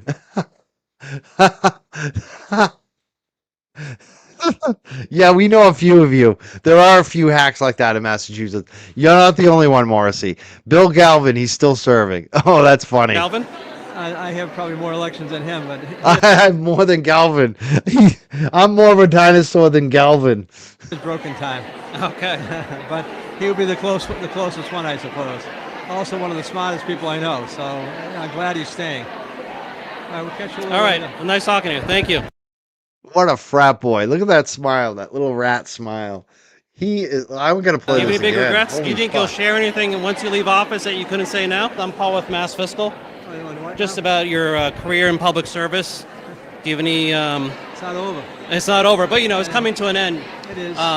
Do you have Coming to any an end quickly, bro. words of wisdom for the next generation of elected leaders in county government or state government?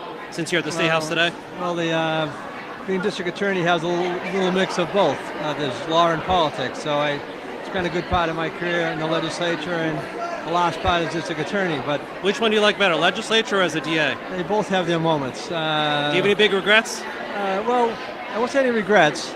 Would you do anything differently, maybe? Well, I would have done a lot of things differently in both my years in the House and Senate, but I would have a lot of things I would do over again or twice as hard. In fact, I've done that on cases. But the hardest part that you have to deal with, when in the legislature, you can fight back.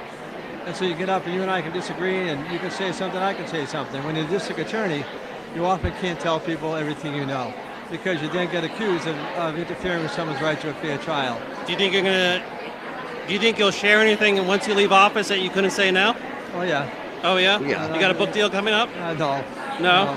No. Listen, I'm just going to finish a term. I have 53 years in public service, so I go back and practice some law with my partners. Go back to the calmness of the civil world, and figure out what else I'm doing. But do you see any other runs for office in your future? I don't think so. You think that's it? The calmness of the civil world. Now he's going to profit off of all those 50 years of connections with public servants. That's what he's going to do. Anybody else who spent 50 years in public office who's been through 21 elections? Bill Galvin?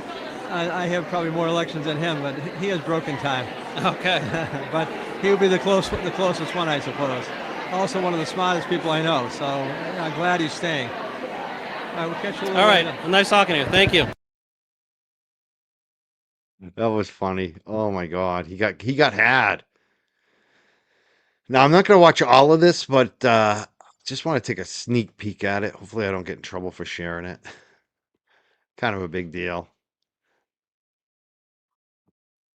Alan Jackson today did a live show. I don't actually, no, I don't think this is a live show. I think this was recorded, but it was an in studio. This is the word what I'm looking for. He did an in studio show today with Billy Bush. And maybe what I'm guessing is this was probably recorded maybe yesterday before the Today Show. So maybe this was recorded yesterday and put out today, but it just came out. And I haven't watched it yet. His life, basically leaning upon 2 years ago, and then asked a few questions. I found the interview to be unresearched, ill-prepared, inhospitable. 2 days ago, Karen Reed's legal team files a lawsuit against Massachusetts State Police and Canton Police, and they list in the complaints, they show in discovery all of these texts between Michael Proctor, state trooper, Sean Good of Canton, sergeant in the Canton Police Department. They are vile, they are racist, they are bigoted, they are white supremacists, they are unreadable on television. They didn't pay any attention to that. Alan. Oh, so that was today. This came out. Okay, so this came out. It looks like this was live. Looks like this came out right after the Today interview. So they're talking about the Today interview. Alan Jackson is with us right now. He's had to fly to Boston. That was a bit of a waste of time, was it not? Well, Billy, I'm not going to pile on one way or the other. The questions are the I'll do questions. We wanted to make sure. Yeah, and look, you're entitled. You're good at this. You. I was wrong on this. It wasn't live in studio. I was wrong on everything so far. Oh my God, I got some bad info. Got a long, rich history on TV, and you know how to interview people, and you know what questions to ask, and you know how to do the research and all that kind of stuff. So I'll let the audience make their own decisions about what was and wasn't prepared, etc. Both hosts were very, very affable, very nice to us, very kind to us, both on and off camera. The thing that I wanted to get across in the interview was how broken a system the Massachusetts State Police is. The fact that the texts, as vile as they are just emblematic of a deeper cancer, a malignancy that is born deep inside the Massachusetts State Police, and quite frankly, all of law enforcement. It's not just the Massachusetts State Police. Proctor was texting with another buddy of his who's a Canton police officer who was also central in the investigation against Karen Reed. I mean, it doesn't stop. And so the reason for the lawsuit is twofold. Number one, under any kind of a civil justice system, money is what talks, right? That's the only thing that can change hands in a civil case. Nobody's going to jail in a civil case. The only way that you can exact any punishment for conduct, in this case, punishment that is richly deserved by the agencies that we've sued, is to deliver a monetary blow to them. Yeah, that's the thing. Some of these voicemails are coming out. Some of these weren't just texts. Some of them were voicemails, and they've been being dripped out by the media right now. Like I said, I might come back tonight and do another show. There's so much to cover. I did post a link to this Billy Bush interview that happened apparently today after the Today Show. This interview that happened today with Billy Bush, I posted a link in the chat so you can watch the whole thing. I'm just going to play a little bit of this, a little bit of a clip just to get an idea of what was said. But it's an extensive, like 30-minute interview with Alan Jackson. And also, Karen is richly deserving to be made whole again. I mean, her life has basically been ruined financially, certainly, by this odyssey that she's had to go through. And somebody needs to pay for that. And if it's the Massachusetts State Police, so be it. If it's the Canton Police Department or the town of Canton, so be it. I didn't find the question about, but this is just about money to be well thought out. Because I explained then, and I'll explain now, it's not just about money, because you cannot, and I said First of all, that's such a cop-out, Alan, to say, could this be about money? You have lost your life. You're a financial analyst. You've got a nice job. You're working hard. Money should not even be, money is obvious. Yes, it's about money, but that's an obvious thing. You should make restitution, and you should have to pay. And the odds that you're going to actually get money, so many people, somebody I talked to today who's very savvy business-wise thinks it's guaranteed she's going to get millions. It's like, it's not guaranteed at all, actually. The odds are not good. She might, but she easily might not. Like, so often, people who you think of a slam dunk case, courts are funny, right? And the facts of the case, and you never know which way things are going to turn out. So no guarantee on that. And it's just like the antis too. They have a lot of their talking points. Grace Curley, we just played that Grace Curley clip with that I was on the show yesterday. She made such a great point, because the antis for the longest time have made the case that Michael Proctor is not a bad guy. He just got so angry about John O'Keefe that he said all those awful things about Karen. That was their whole thing about Michael Proctor. He really isn't that bad of a guy. They defended him. That's gone.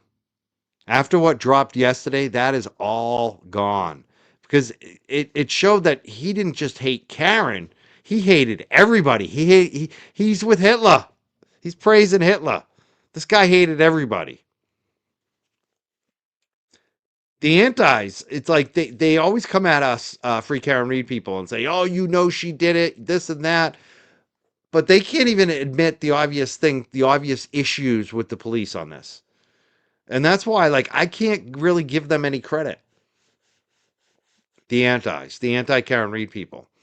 Because most of them are still in denial about the state police, about Morrissey, about all the issues here.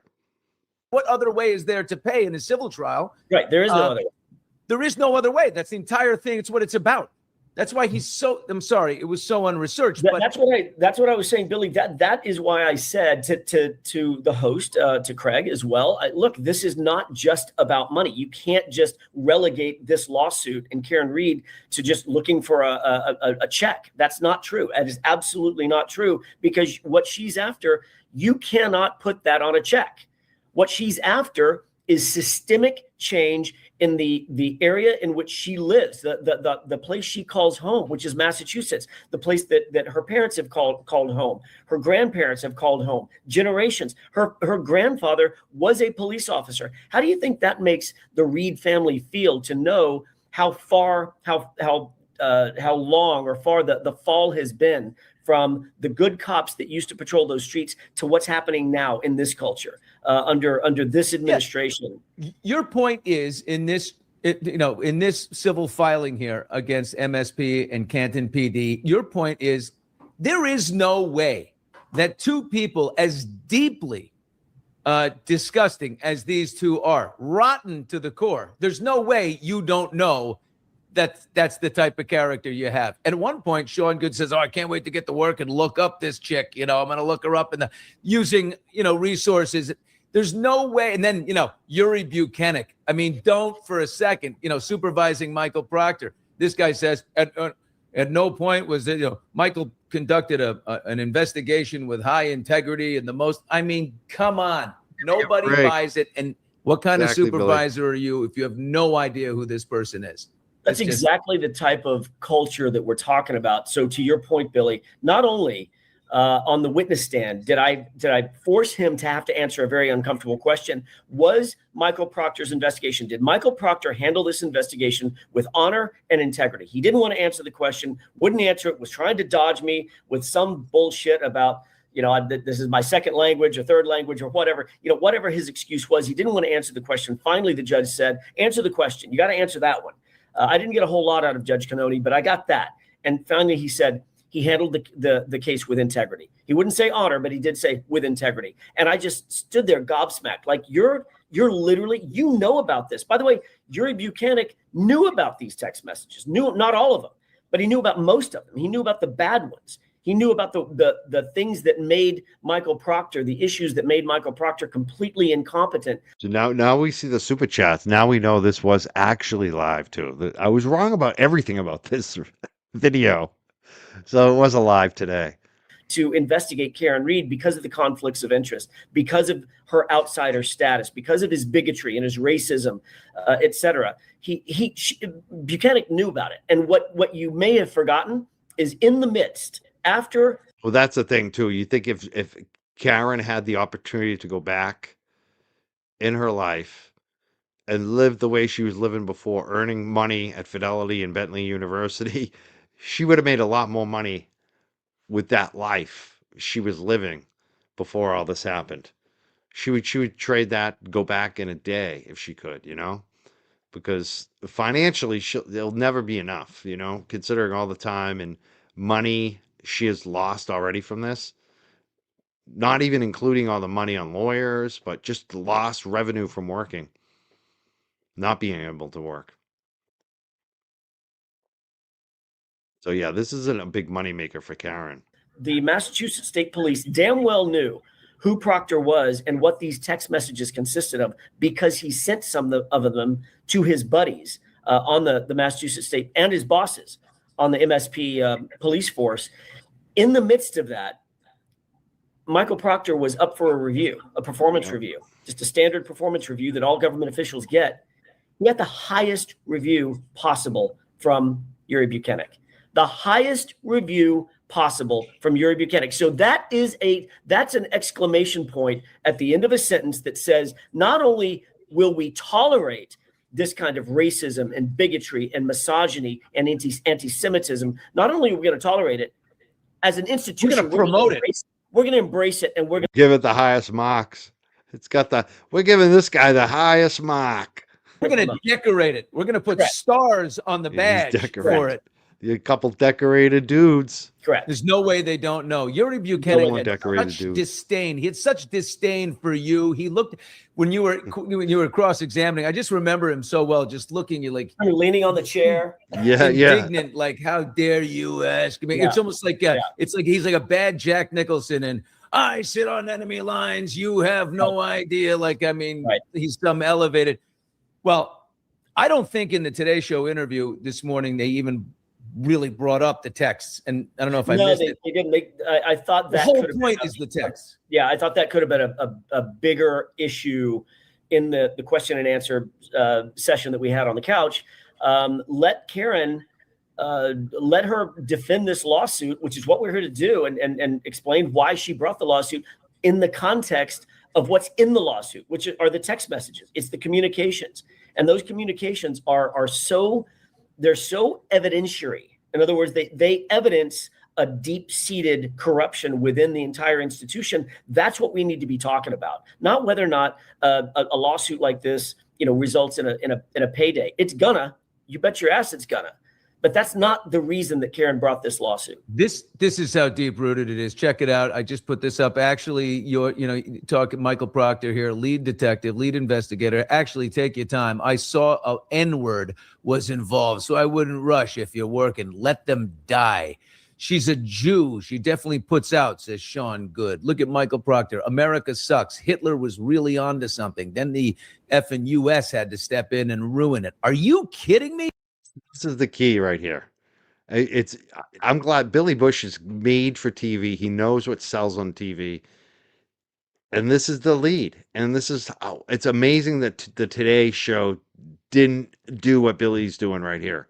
And what Grace and I did yesterday. We led with this too yesterday. This is the lead. I'm glad Alan has his guy. He's got Billy Bush. You could tell they got like this bro thing going. They're both California guys. This is definitely a good interview for him to do. Jackson is hitting all the spots. So isn't Billy. This is a great graphic. Here we go. Look at this. Here's another one. Proctor, he handled himself with the utmost professionalism and with strict integrity. There's Yuri Buchanan backing all this. Even Colonel Jeffrey Noble of MSP. I'm eyes wide open to a... Eyes wide open. Do you really say that? That's Stanley Kubrick. Is it like really? Like, is it the secret society, bro? Like, that wasn't really eyes wide open. I mean, that's like, wow, bro. Are you like Stanley Kubrick? Are you exposing things, Noble? Culture issue that I have concerns with as it relates to concerns with. You're rotten to the core. And you see the old ones, these words, the C word, the slut word. Hopefully she kills herself. It gets worse. I'm actually putting up things that the only things that I, can put up, but it gets deeper and more disgusting than that. Did you see Colonel Noble's response yesterday? Did you come across that? He issued a formal response, sort of in response to the lawsuit. And what he said in that response, in no small part, was, look, this is not emblematic of the institution, the great institution of the Massachusetts State Police. It's disgusting. He said all the it is though tropes that you would imagine. It is though. It's That's disgusting, the problem, bro. and we don't endorse this, and blah blah blah. But it's not emblematic of who we are as an institution. Wrong, Colonel Noble. If that's what you think, if that is an honest opinion, then you need to pull your head out of the sand and start looking around and start an audit process from the top to the bottom, because it's not just one person or two people. This was not a one-off. This is, in fact, a cancer. And the statistics show it. I mean, look at what's going on in the state. Gary Cedarquist, the RMV, the CDL license scandal. Look at what's going on with Sandra Birchmore. Look what's going on with Enrique Delgado Garcia. Look what's going on with Quigley. We could be here all day. These scandals just continue to go on and on and on. That percolates throughout the entirety of the culture, because the culture adopted it, the culture embraced it, and the culture encouraged it. And that's the disgusting part. If Karen Reed doesn't bring this lawsuit and doesn't shine a light on what's happening at the Massachusetts State Police and at the Canton Police Department, then where's the next victim going to come from? Because she was certainly victimized. Where's the next one going to come from?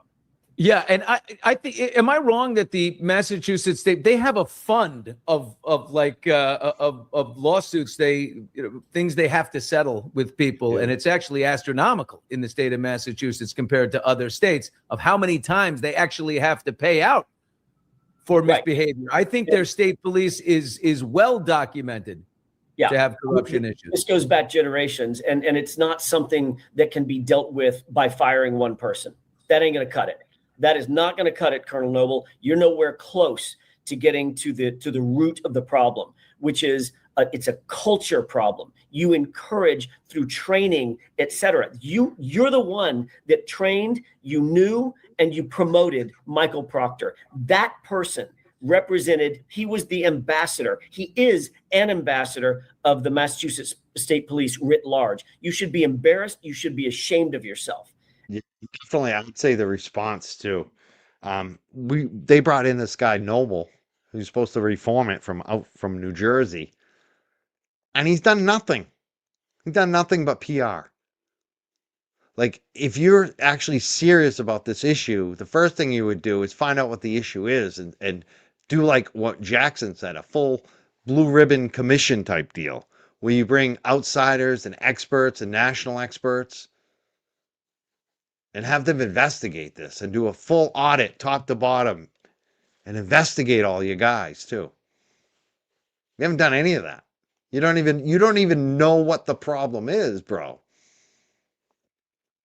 It's a joke. They've done none of that.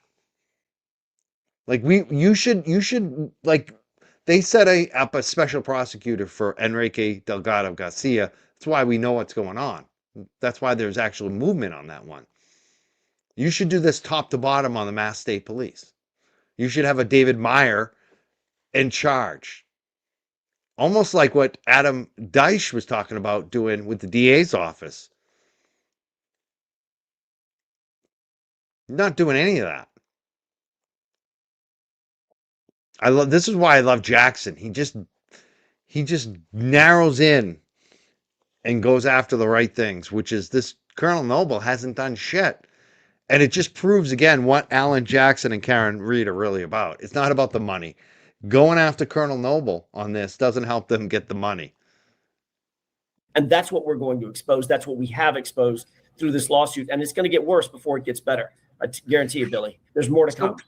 What else are you going to accomplish in this lawsuit as compared to the others that are all out there? I mean, we have. Well, this one's against the agencies. This one is specifically against the agencies. None of the other ones are against the agencies. Are we going to bring up anything like what happened in that garage and what happened to the back of the head? None of that. Well, this is going to be built upon these texts and basically their corruption. But are we going to go into what actually happened? Because, of course, you have a theory there. Only insofar as the other side, the opposite side, our adversaries may want to simply throw darts, right? I mean, that's the desperation move. Michael Proctor's lawyer came out, I think yesterday, and issued a statement, and he said, "Well, this is just a distraction. Karen Reed's just trying to distract from the fact that she hit somebody with her car. She hit John O'Keefe with her car." The reality is, sir. Not one, two juries have sat in judgment of that evidence and have determined that ain't true. It's just not true. She was not guilty of ever striking John O'Keefe with her car because John O'Keefe was not hit by a car. There was no collision. You've heard that before. This feels like old times now. I want to thank everybody who's been here today, our super chats. We had a goal of 5 super chats or whatever the goal, we've gotten 3 of them. Thank you, Sheila, for being the first one. And then Sherry S., thank you so much. Sherry S. 508, who supports Adam for Norfolk County DA. And Harper L. also threw in $10. We got 3 of them. We're still looking for 2 more.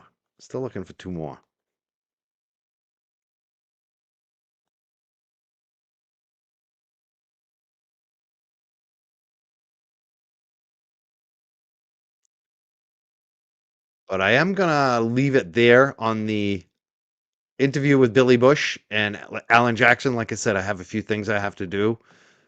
First thing I'm going to do is cook some dinner. I'm going to take out the dogs for a nice long walk and cook a little dinner. And then I'm going to get Winston back to his house. I could end up doing a show tonight. I don't know. Maybe not. We'll see how I feel. But I'm definitely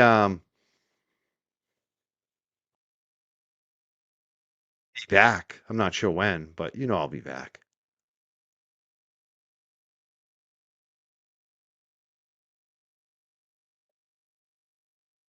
I might even have to come back. I think I said I might come back if I get the 5 super chats. I think I might be. Did we hit the goal? Did we hit the goal? Sue B just threw down. And Untwisted threw down too. I don't know. I don't know if it. I'll have to see if it's official. No, we'll see. I'm gonna try to come back. I don't know. If not, I'll try to be back tomorrow. We'll see. There's a lot going on right now. We did. We hit our goal. Holy shit, people. Thank you so much. Look at that. It is nice out tonight.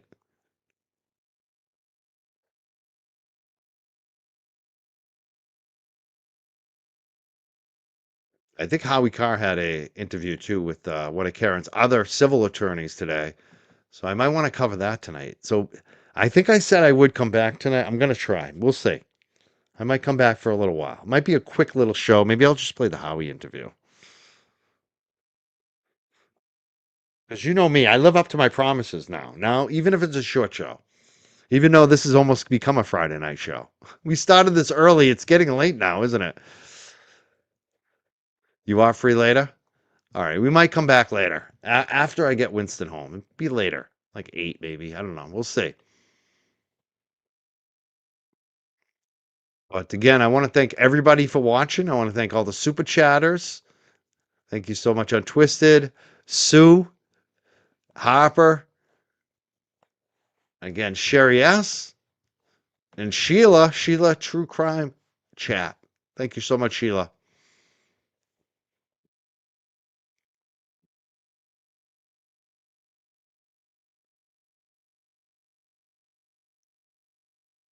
And yes, thank you to the mods, of course.